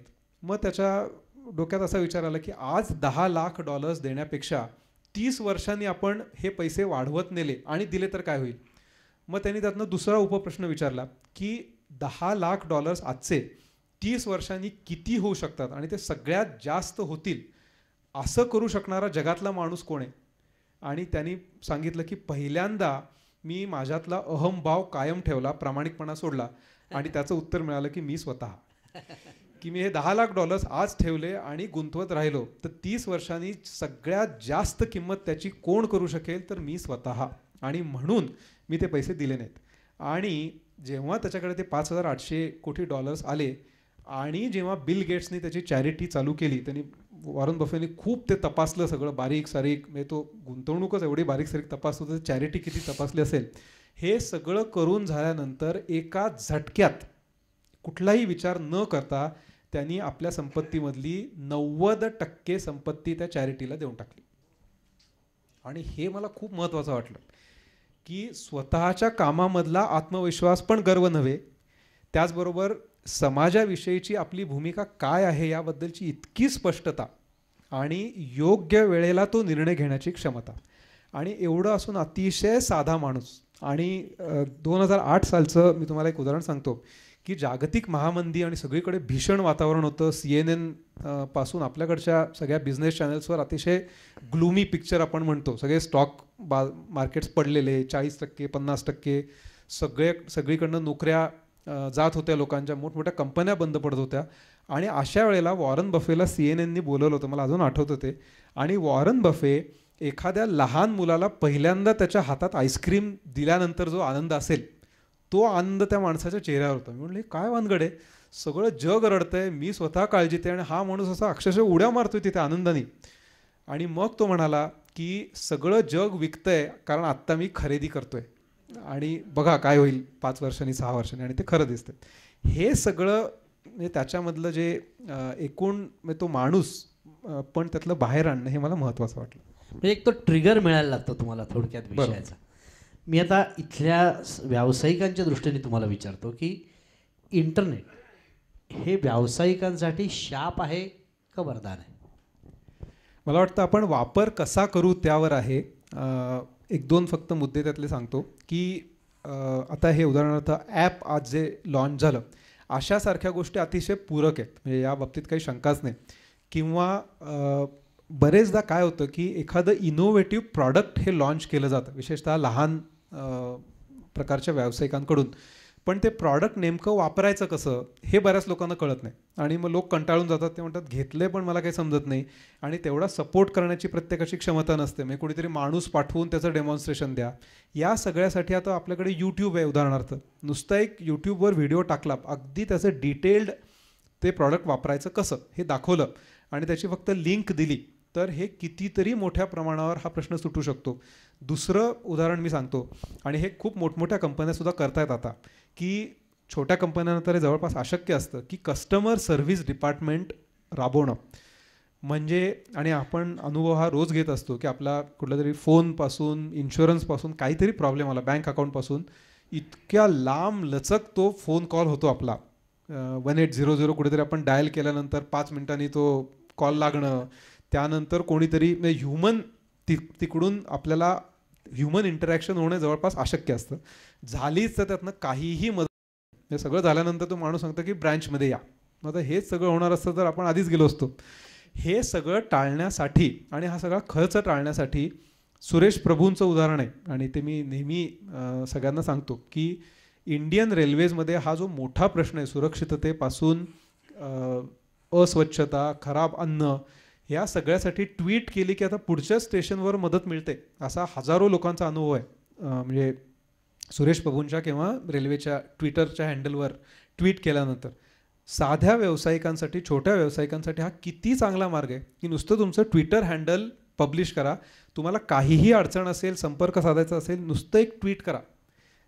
करणाऱ्यालाही खर्च नाही, तुम्हालाही खर्च नाही, आणि तुम्ही हे मॉनिटर करू शकता प्रत्यक्ष. कशाला पाहिजे कस्टमर सर्व्हिस, फोन नंबर, जिथे रेकॉर्डेड मेसेजेस, हे सगळं आपण टाळू शकतो. अशा खूप बारीक सारीक गोष्टी आहेत. म्हणजे व्हॉट्सॲपवर जसं आता ग्रुप्स असतात, अशा असंख्य गोष्टींनी त्याचा वापर नक्कीच होऊ शकतो. बरं, तुमच्या जर पुस्तकांची यादी वाचली तर, म्हणजे यादी म्हणजे मी सगळी यादी नाही वाचते, पण मला काही विशिष्ट पुस्तकं तुम्हाला इथे विचारायची आहेत. बखर इंटरनेटची, तंत्रज्ञानाचा ओव्हरलोड, बखर मोबाईल फोनची, फेसबुक, ट्विटर, ही सगळी पुस्तकं लिहून या विषयांची ओळख तुम्हीच करून देता, आणि तुम्हीच पुस्तक लिहिता इंटरनेट वापरातले धोके टाळण्यासाठी. तर हे काय? आणखीन एक आहे तंत्रज्ञानाचं ओव्हरलोड. हां, म्हणजे दोन्ही तुम्हीच सांगताय, ओळखही तुम्हीच करताय, आणि म्हणजे आधी इथं बोगदा आहे आणि जाऊ नको हेही तुम्हीच सांगताय. बरोबर. नाही, मला असं वाटतं की याचे दोन भाग आहेत. एक म्हणजे हे सगळं तंत्रज्ञान किंवा त्यामागची माणसं आली कुठून, त्यांचं सगळं त्यांची करिअर किंवा त्यांचं काम हे लोकांसमोर सोप्या भाषेत यावं, हा त्यामागचा उद्देश आहे, पहिली गोष्ट. दुसरी गोष्ट, त्यामधले खाच खळगे सुद्धा आपल्याला जे माहिती आहेत ते लोकांना सांगावेत. म्हणजे आपण आता रोज जवळपास वर्तमानपत्रामध्ये बातम्या वाचतो की कुठल्या तरी ज्येष्ठ नागरिकाला फोन आला, त्यांनी ATMचं पिन सांगितलं किंवा कुठला तरी कोड सांगितला आणि सगळे पैसे गेले, किंवा क्रेडिट कार्डमधनं मोठी मोठी ट्रान्झॅक्शन झाली. अँटीव्हायरस सॉफ्टवेअर नसल्यामुळे, म्हणजे काही दिवसांपूर्वी मंत्रालयामध्येच तो गोंधळ झाला, आणि आता पुन्हा ते प्रकरण एकनाथ खडसेंशी संबंधित आहे का म्हणून एक वेगळाच राजकीय वाद झाला. पण त्यातला मुद्दा असा की मंत्रालयामधले काही संगणक अचानक हॅक झाले, म्हणजे रॅन्समवेअर म्हणतात. म्हणजे संगणकामधला सगळा मजकूर हा ची भाषा किंवा इन्क्रिप्ट होऊन जातो, आणि त्यातला काही मजकूर आपल्या हातीच लागत नाही. त्याही विषयावर तुम्ही पुस्तक लिहिले. हो. तर हे सगळं होऊ नये म्हणून काय केलं पाहिजे, तर एक सजग या तंत्रज्ञानाचा अभ्यासक म्हणून मला असं वाटतं की या दोन्ही भूमिका मांडल्या पाहिजेत. आणि त्यातला एक खूप महत्त्वाचा भाग मला असा वाटतो वैयक्तिक पातळीवर, तो असा की या तंत्रज्ञानाचा जो अतिवापर चालू आहे त्याचा मला खूप धोका वाटतो. म्हणजे आपण खास करून नवीन पिढी बघत असू तर नवीन पिढीचा अटेन्शन स्पॅन आपण ज्याला म्हणतो, आता आज एवढे लोक इथे एवढा वेळ बसू शकलेले आहेत. तुम्ही कॉलेज गोईंग मुलं कॉलेजमधली लेक्चर्स किती वेळ अटेंड करू शकता हे बघा. मी काही कॉलेजेसमध्ये शिकवतो, दर 2 किंवा 3 मिनिटांनी अलीकडे काही सेकंदांनी मोबाईल चेक केल्याशिवाय त्यांना करमत नाही. अटेन्शन स्पॅन हा काही मिनिटांचा, काही सेकंदांचा झालेला आहे. म्हणजे इतकी अस्वस्थता ही का निर्माण झाली आहे? कारण याचं कारण असं की माणसाला जे माणसाकडून मिळत नाही, हे संवादातनं जे मिळत नाही ते माणूस तिथे शोधतोय. आणि तिथे का शोधतोय? कारण तिथे अशा प्रकारच्या टेक्नॉलॉजीज निर्माण झालेल्या आहेत. म्हणजे फेसबुक म्हणा किंवा व्हॉट्सॲप म्हणा, या सगळ्या गोष्टी. फेसबुकवर उदाहरणार्थ सातत्याने आपण वेळ घालवत असू किंवा व्हॉट्सॲपवर, तर तिथे दर काही सेकंदांनी काहीतरी घडत असतं. कुठल्या ना कुठल्या ग्रुपमध्ये मेसेज आलेला असतं, काहीतरी होतं. आणि आपल्या नॉर्मल आयुष्यामध्ये ते होत नाही. म्हणजे एक त्याचं सोपं उदाहरण मी सांगतो की शाळेतनं किंवा कॉलेजमधून मुलगा किंवा मुलगी घरी आली तर रोज म्हणजे मी या शब्दांमध्येच म्हणतो, रोज तीच आई असते, तोच प्रश्न विचारते, काही खाणार का, आज शाळेत काय झालं, काही बदल नाही, तेच ठराविक वेळेला तेच. मग तो मुलगा किंवा ती मुलगी म्हणते हे काय, या व्हॉट्सॲपवर काहीतरी नवीन होत असतं दर सेकंदाला. इथे तीच आई आपलं तेच बोरिंग प्रश्न विचारते, बाबा तेच बोलतात.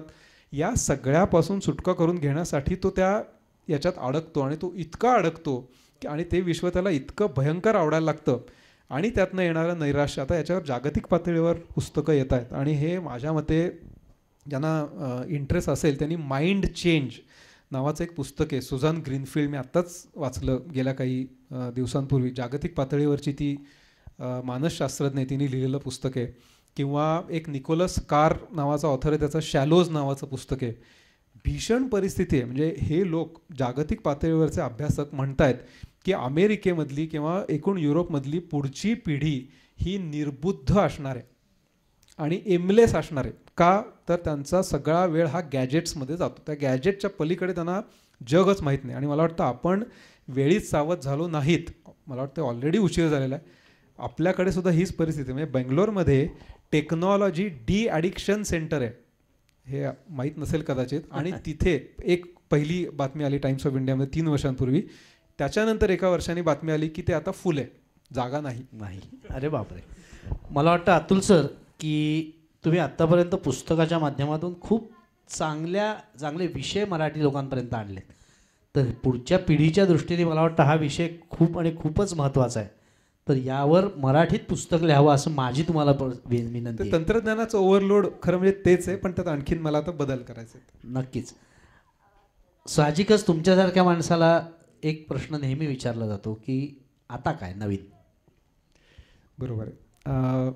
खरं म्हणजे हा तुमचा खूप चांगला प्रश्न आहे. आणि मला याच्या बाबतीत एक थोडीशी गंमत अशी सांगावीशी वाटते की जो माणूस भेटेल तो मला हे विचारतो की आता काय लिहित आहे.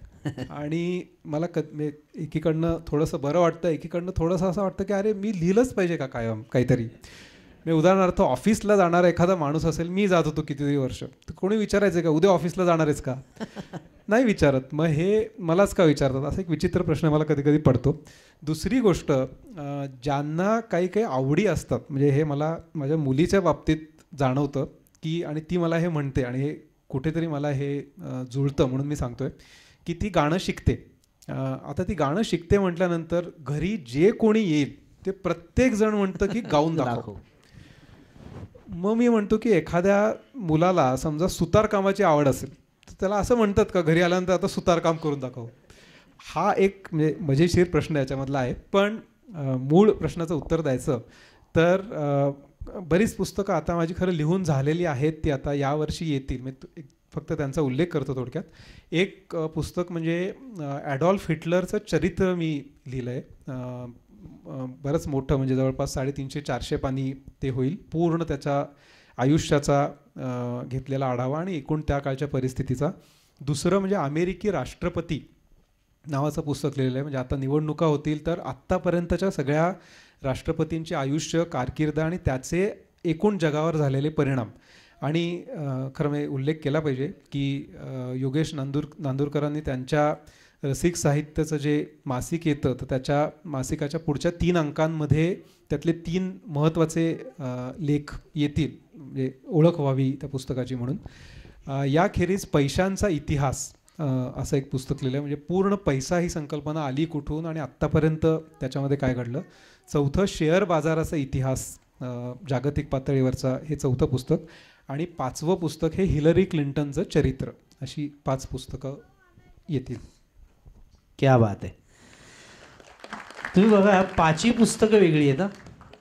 एकाचा दुसऱ्याशी काही संबंध. म्हणजे आपल्याकडे अनेकांना सवय भाग 1, भाग 2, भाग 3 असे लिहित बसायचं. पण इथं 5ही पुस्तकांचे विषय वेगळे. आणि बरं, विषय वेगळे म्हणजे एका रात्रीत लिहून पूर्ण करून उरकूया असे विषय नाहीत, तर त्याचा समग्र अभ्यास करून ते विषय मांडणे हे केवढं मोठं काम. इथे शांतपणे, म्हणजे एक मार्गाने एकला चलो रे असं जे म्हणतात ना, आपण आपलं चालत राहायचं. हाती मगाशी म्हटलं तसं, हाती चले आपली चाल. तसं आहे ते की किती एकाग्र पद्धतीने अत्यंत लो प्रोफाईल राहून ही माणसं काम करत आहेत. खरोखर मी तुम्हाला सांगतो, मी जी सुरुवातीला अगदी मुलाखत सुरू करताना म्हटलं होतं फार कमी बोलता, पण आपण म्हणतो ना एखाद्या दिवशी एखाद्या कलाकाराची अशी हे लागते तार आणि मैफल रंगते, तशी आज मला वाटतं त्यांची ती तार लागली होती. आणि अतिशय सुंदर असा सगळा खजिनाच त्याने आपल्यासमोर उलगडला आहे. मला एकच शेवटचा प्रश्न की मगासपासून आपण, म्हणजे मगासपासून म्हणण्यापेक्षा सुरुवातीला अच्युत गोडबोले यांच्याविषयी बरंच बोललो, तर त्या अनुषंगाने विचारतो की एकंदरीत जे लिखाणाचं वैविध्य आहे, विषयांचं वैविध्य आणि समग्रपणे मांडण्याची एक जी धडपड आहे, या संपूर्ण लिखाण म्हणजे लेखक म्हणून जीवनावर अच्युत गोडबोले यांचा कुठे प्रभाव आहे का? हा एक. आणि अच्युत गोडबोले यांनी जसं मुसाफिर लिहिलं तसं अतुल कहात्यांचं पुस्तक कधी येणार? अच्युत गोडबोलेंच्या लिखाणाचा, विचारांचा खूप मोठा उपयोग मला निश्चित झालेला आहे, म्हणजे याच्यात काही शंका नाही. त्यांनी इतक्या वेगवेगळ्या विषयांचा इतका अभ्यास केलेला आहे आणि ते इतक्या उत्साहाने शेअर करत असतात की त्यातनं आपण सुद्धा हे वाचलं पाहिजे, आपल्याला सुद्धा हे थोडंफार समजलं पाहिजे असं निश्चित अजूनही वाटतं. म्हणजे अजूनही आम्ही सातत्याने वेगवेगळ्या गोष्टींवर बोलत असतो आणि दरवेळेला म्हणजे त्यांच्यामधला मोठेपणा असा असतो की तू यातलं काय वाचलंस हे पण मला सांग. म्हणजे हा त्यांच्यामधला मोठेपणा आपण घेतला पाहिजे असं मला वाटत राहतं. आणि असे बरेच लेखक आहेत, म्हणजे अच्युत गोडबोले एक झाले, इंग्रजीमधले आयझॅक आसिमॉफ जे आहेत, त्यांनी इतकं सुंदर म्हणजे विज्ञानावर तर लिहिलंच आहे, पण त्यांचं आत्मचरित्र तुम्ही कोणी वाचलं नसेल आणि तुम्हाला इंटरेस्ट असेल तर वाचा. इतकं सुरेख आत्मचरित्र त्यांचं आहे. मराठीमधले तर असंख्य लोक आहेतच. म्हणजे जेव्हा कुमार केतकर उदाहरणार्थ लोकसत्ताचे संपादक होते, त्यांची आता पुन्हा राजकीय मतं वगैरे तो भाग सोडून द्या, काही लोकांना ते खटकतं, पण इतकं म्हणजे चौफेर लिखाण आणि इतका सखोल अभ्यास एखाद्या माणसाचा कसा असू शकतो हे आपण आत्मसात करावं थोड्याफार प्रमाणात, अशी इच्छा खूप होते. असे खूप लोक आहेत. तर त्यामुळे या सगळ्याचा निश्चितपणे प्रभाव कुठे ना कुठे होत असतो. फक्त एकच आहे की त्यांना हे सगळं काम करत असताना त्यांना जे शिकायला मिळालं आणि त्यांच्या हातून ज्या काही चुका झालेल्या असतील त्या चुकासुद्धा ते प्रांजळपणे सांगतात, त्या आपण शक्यतो करू नयेत असा एक प्रयत्न मी निश्चित करतो. दुसरा प्रश्न तुम्ही विचारलात की मुसाफिरसारखं तू काय लिहिणार, तर खरं म्हणजे मला वाटत नाही की त्यांच्या इतकं चौफेर आणि विलक्षण असं आयुष्य मी काही जगलेलो. मी अगदी साधं स्ट्रेट फॉरवर्ड जगत आलेलो आहे आणि सध्या जगतोय असं मला वाटतं. नाही नाही, असं समजू नका. आशा भोसले एकदा म्हणल्या होत्या की एक गळा सोडला तर तुमच्यासारखीच आहे मी. पण तो गळाच महत्वाचा आहे ना, नाही का? त्यांना आहे तो गळा, आपल्याला आहे तो घसा, हा फरक आहे ना मुळात. बरोबर आहे. हे सगळे खूपच मोठे लोक आहेत. त्यांची म्हणजे त्यांचं एकूण काम आणि त्यांची पात्रता या सगळ्याच म्हणजे कल्पनेपलीकडच्या गोष्टी आहेत. पण आत्मचरित्र नव्हे, पण आपल्या अनुभवांमधून इतरांना काही त्यातनं मिळणार असं मला कधी वाटलं, आता वाटत नाही, पण असं कधी वाटलं तर ते आत्मचरित्र अशा स्वरूपाने मी निश्चित मला वाटतं नाही लिहिणार, पण अनुभव शेअर करावं असं काही वाटलं तर निश्चित करेन. तुम्ही ते करावं अशी सगळ्या वाचकांच्या वतीने मी तुम्हाला आग्रहाची विनंती करेन. तुमच्या सर्व पुढच्या वाटचालीला आमच्याकडनं मनापासून शुभेच्छा आणि असेच लिहिते राहा, आम्ही वाचते राहू. थँक्यू. अशी शुभेच्छा देतो. थँक्यू. तुम्हाला कोणाला काही प्रश्न विचारायचे असतील तर जरूर विचारा.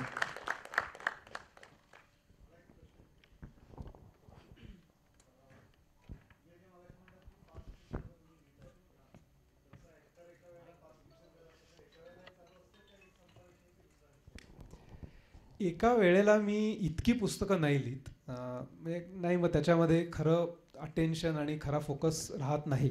एका वेळेला जास्तीत जास्त 2 पुस्तकं मी लिहितो आणि यामागचं कारण पण सांगतो की कितीही आपल्याला लिखाण आवडत असेल, एखादा विषय आवडत असेल, कधी कधी त्याचं अजीर्ण होतं. म्हणजे आपण एकाच विषयावर सातत्याने, आता हिटलरचं उदाहरण तर मी जेव्हा लिहित होतो तर मी अक्षरशः हिटलरमय झालो होतो. म्हणजे हिटलरच्या विषयीच्या डॉक्युमेंटरीज, पुस्तकं तर अफाट वाचलीच. म्हणजे त्याचं विल्यम शिररचं जे पुस्तक आहे, ज्याचं मला वाटतं कानिटकरांनी मराठीमध्ये त्याचा अनुवाद असं नाही पण त्याचं एक कादंबरीत्मक हे केलं होतं. काय पुस्तक आहे ते, म्हणजे त्या शिररचं पुस्तक वाचत असताना अक्षरशः आपल्या अंगावर रोमांच येतात की आपण जणू काही हिटलरच्या समोर उभे आहोत आणि या माणसाची ती कल्पनाशक्ती नाही. हा विल्यम शिरर हा हिटलरच्या काळामध्ये जर्मनीमध्ये होता. मग त्यांनी हिटलरचं असं वाहन जाताना बघितलेलं आहे, तो तिथे उतरला, मग त्यांनी भाषण केलं, तो त्या सभेला हजर असायचा, असा तो अक्षरशः रोमांच आणणारा काळ आहे. आणि असं वाचत असताना जर का आपण प्रभावित होत नसू तर मला कुठेतरी स्वतःचीच खंत वाटायला लागते, मग मी ते लिहायला लागतो. पण कधी कधी असं होतं की म्हणजे आता इथे अनिता माझी बायको बसलेली आहे किंवा माझी मुलं घरी असतात, ती कधी कधी वैतागून जातात. सारखं काय ते हिटलर हिटलर हिटलर, म्हणजे रात्रंदिवस आपलं घरी तेच. असं म्हटलं की ते मलाही कुठेतरी खटकायला लागतं आणि मग मी त्यावेळेला दुसरा विषय घेतो आणि ते दोन मग पॅरलली लिहितो. कदाचित ते दुसरं व्हायला वेळ लागतो, पण त्याच्या पलीकडे गेलं तर मग अटेन्शन राहत नाही आणि तेवढं माझ्या तरी ते कपॅसिटीच्या पलीकडे. त्यामुळे इतकी पुस्तकं एका वेळेला अजिबात मी लिहित नाही, एकच लिहितो, जास्तीत जास्त 2.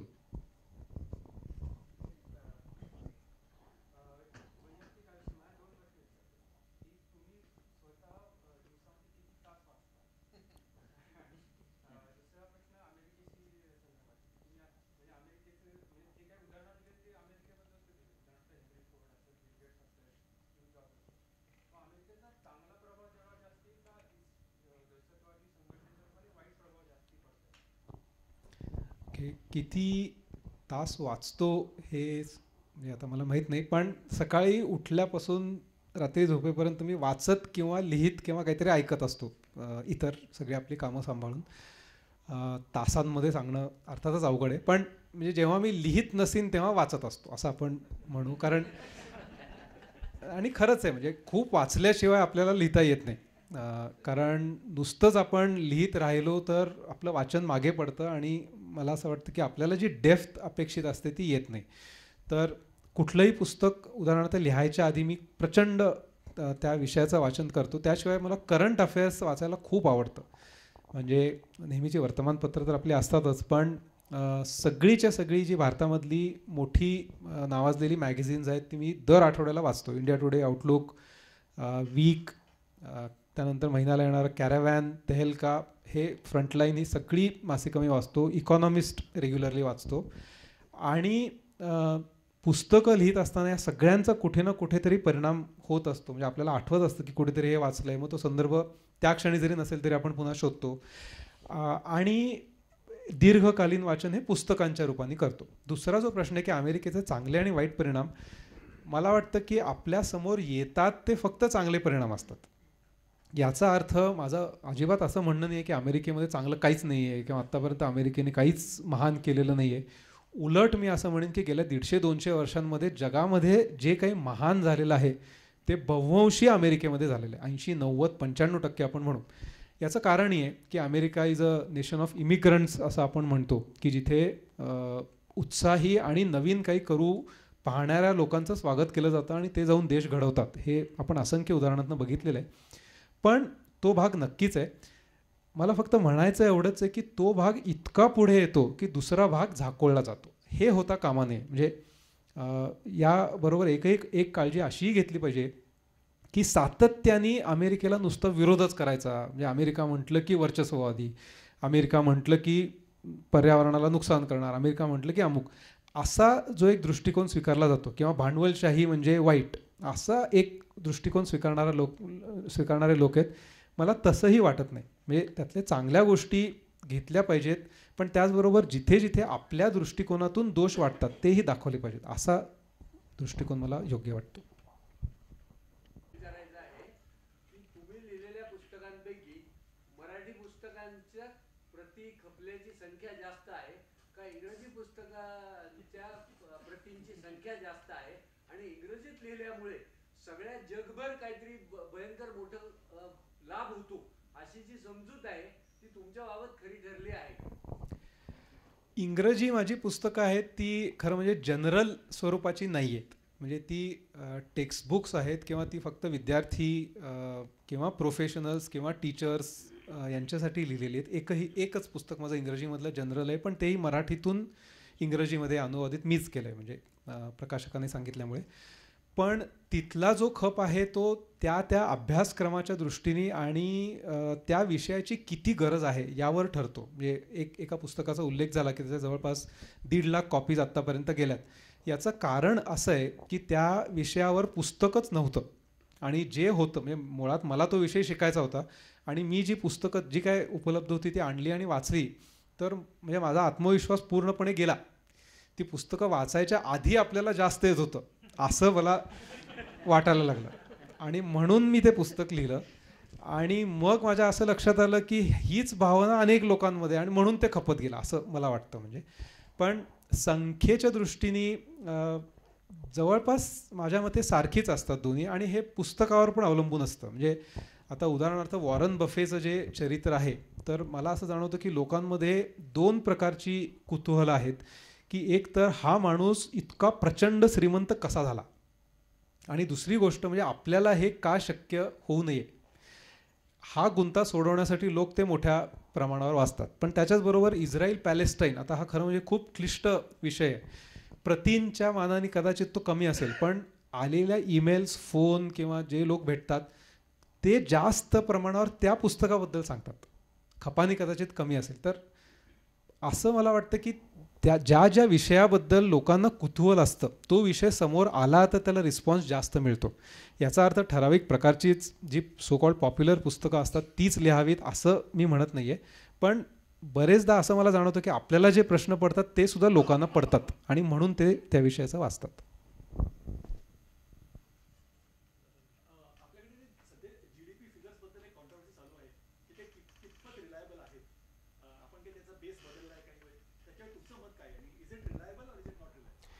काल परवाच आलेली बातमी अशी आहे की हे GDPचा जो बेस आहे तो बेस स्थिर होण्यासाठीच आणखीन काही महिने जावे लागतील.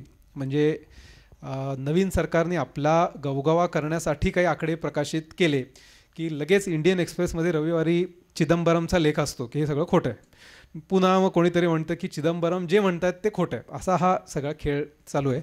पण त्यातला सारांश जर का आपण घेतला तर आपल्या GDPचा ग्रोथ रेट हा साधारण 6.8 ते 7.4 ही अशी रेंज आहे दुर्दैवाने. असं आपण अचूक आकडा सांगू शकत नाही, पण या रेंजमध्ये निश्चितपणे GDPची ग्रोथ आहे आणि ते सेटल व्हायला कदाचित काही काळ जावा लागेल. म्हणजे आपण त्याचं उदाहरण असं घेऊ शकतो की रघुराम राजननी जेव्हा असं ठरवलं की भारतामधली महागाई किती आहे हे कसं ठरवायचं, तर इतके दिवस त्याच्यासाठी आपण ज्याला होलसेल प्राईस इंडेक्स म्हणतो WPI, त्याच्याऐवजी कन्झ्युमर प्राईस इंडेक्स वापरावा अशी तरतूद त्याने आणली. आणि मग हा नक्की किती आहे हे ठरवायला बरेच महिने गेले. तसा घोळ तिथे पण चालू आहे. पण काही महिन्यांमध्ये ते सेटल होईल आणि मला वाटतं 2017 सालापासून आपल्याला खरी आकडेवारी समजेल.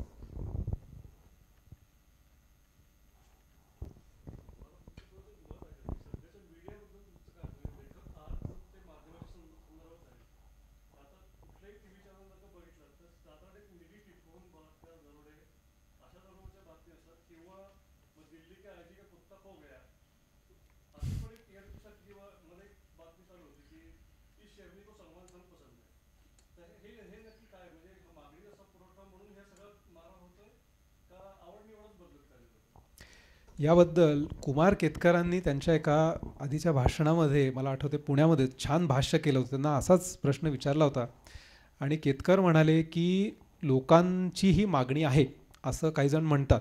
तुम्ही काय सर्व्हे केला आहे का, तुम्ही विचारलं आहे का लोकांना की आम्हाला हे या प्रकारच्या बातम्या दाखवा, हे कार्यक्रम दाखवा. असं अजिबात नाही. म्हणजे तुम्हीच ते तयार करायचे, लोकांवर लादायचे, दुसरा पर्यायच ठेवायचा नाही आणि मग म्हणायचं की लोक ते बघतात. अशी ही खूप माझ्या मते परिस्थिती आहे. याचं कारण असं की ऑल्टरनेट मीडिया आपण ज्याला म्हणतो ही भारतामध्ये जवळपास अस्तित्वात नाही अशा प्रकारची परिस्थिती आहे. म्हणजे अगदी मोजके, उदाहरणार्थ इकॉनॉमिक अँड पॉलिटिकल वीकली, काही जणांना माहीत असेल, EPW नावाचं भारतामधलं एक साप्ताहिक आहे ज्यामध्ये दीर्घ असे लेख असतात सगळ्याच बाबतींमधले, खास करून पॉलिटिक्स आणि इकॉनॉमिक्स, आणि त्याच्यामध्ये सगळे दृष्टिकोन आलेले असतात. किंवा फ्रंटलाईन हे जे हिंदू ग्रुपचं पाक्षिक आहे त्याच्यामध्ये एका घटनेबद्दलचे दुसरे अनेक कंगोरे देणारा मजकूर असतो. पण असे अपवाद सोडले, TV चॅनल तर जवळपास आपल्याकडे असं अस्तित्वात नाही. असा चॅनल निघाला तर त्या चॅनल प्रमुखाला कसं बदललं जातं हे आपल्याला माहिती आहे. म्हणजे अशी असंख्य उदाहरणं आपल्याकडे आहेत. त्यामुळे अशी मीडिया आपल्याकडे टिकू शकत नाही दुर्दैवाने. परदेशी सुद्धा तेच आहे. म्हणजे फॉक्स न्यूज, CNN ही सगळी माध्यमं ही सरकारने हाताशी धरलेली असतात. अपवाद आहेत. म्हणजे अल जझीरा उदाहरणार्थ आहे. बऱ्याच लोकांना अल जझीरा नाव ऐकल्यावर भीती वाटते. अल जझीरा म्हणजे अल कायदा का काय, तर अजिबात नाही. म्हणजे अल जझीरा अतिशय उत्कृष्ट TV चॅनल आहे. त्याच्यावर ऑल्टरनेट व्ह्यू आपल्याला बघायला मिळतो. टाटा स्काय ज्यांच्याकडे असेल त्यांच्याकडे आता रशिया टुडे नावाचा चॅनल दिसतो, त्याच्यावरही अमेरिकेवर प्रचंड टीका करणारे कार्यक्रम चालू असतात. म्हणजे ते बघा असं मी म्हणत नाही, पण बॅलन्स व्ह्यू असला पाहिजे. म्हणजे हे सुद्धा बघा आणि ते सुद्धा बघा आणि मग तुमचा निष्कर्ष काढा. अशी माध्यमं आपल्याकडे दुर्दैवाने नाहीत. वर्तमानपत्रसुद्धा अगदी म्हणजे सध्याच्या सगळ्या व्यवस्थेच्या विरोधात लिहिणारी सुद्धा अतिशय दुर्मिळ आहेत, आणि जी लिहितात त्यांच्यावर एकतर टीका होते किंवा त्यांचे वेगळे इंटरेस्ट असतात. अशी सगळी परिस्थिती आहे. मला असं वाटतं की आपल्याला थोडंसं वेळेचं आता बंधन पाळलं पाहिजे, कारण आपल्यापैकी प्रत्येकाने एकेका वेगवेगळ्या विषयावरचा प्रश्न विचारायचं जरी ठरवलं तरी ते सगळ्याची उत्तरं देऊ शकतील, एवढे विषय आणि एवढी माहिती त्यांच्याकडे आहे. पण वेळेचं बंधन आपल्याला कुठेतरी पाळलं पाहिजे. मी बिझनेस मंत्राच्या सगळ्या टीमच्या वतीने अतुल सर तुमचे मनापासून आभार मानतो. तुम्ही आज इथं आलात आणि खूप छान गप्पा मारल्यात आणि तुमचं ज्ञान आमच्याशी शेअर केलं त्याबद्दल थँक्यू. आणि मी स्वतः माझ्यातर्फे तुमचे आभार मानतो. तुमच्या सगळ्या टीमला बिझनेस मंत्रालयाला शुभेच्छा देतो पुढच्या सगळ्या वाटचालीला, आणि आजचा कार्यक्रम आपण इथंच थांबवूया. धन्यवाद. थँक्यू.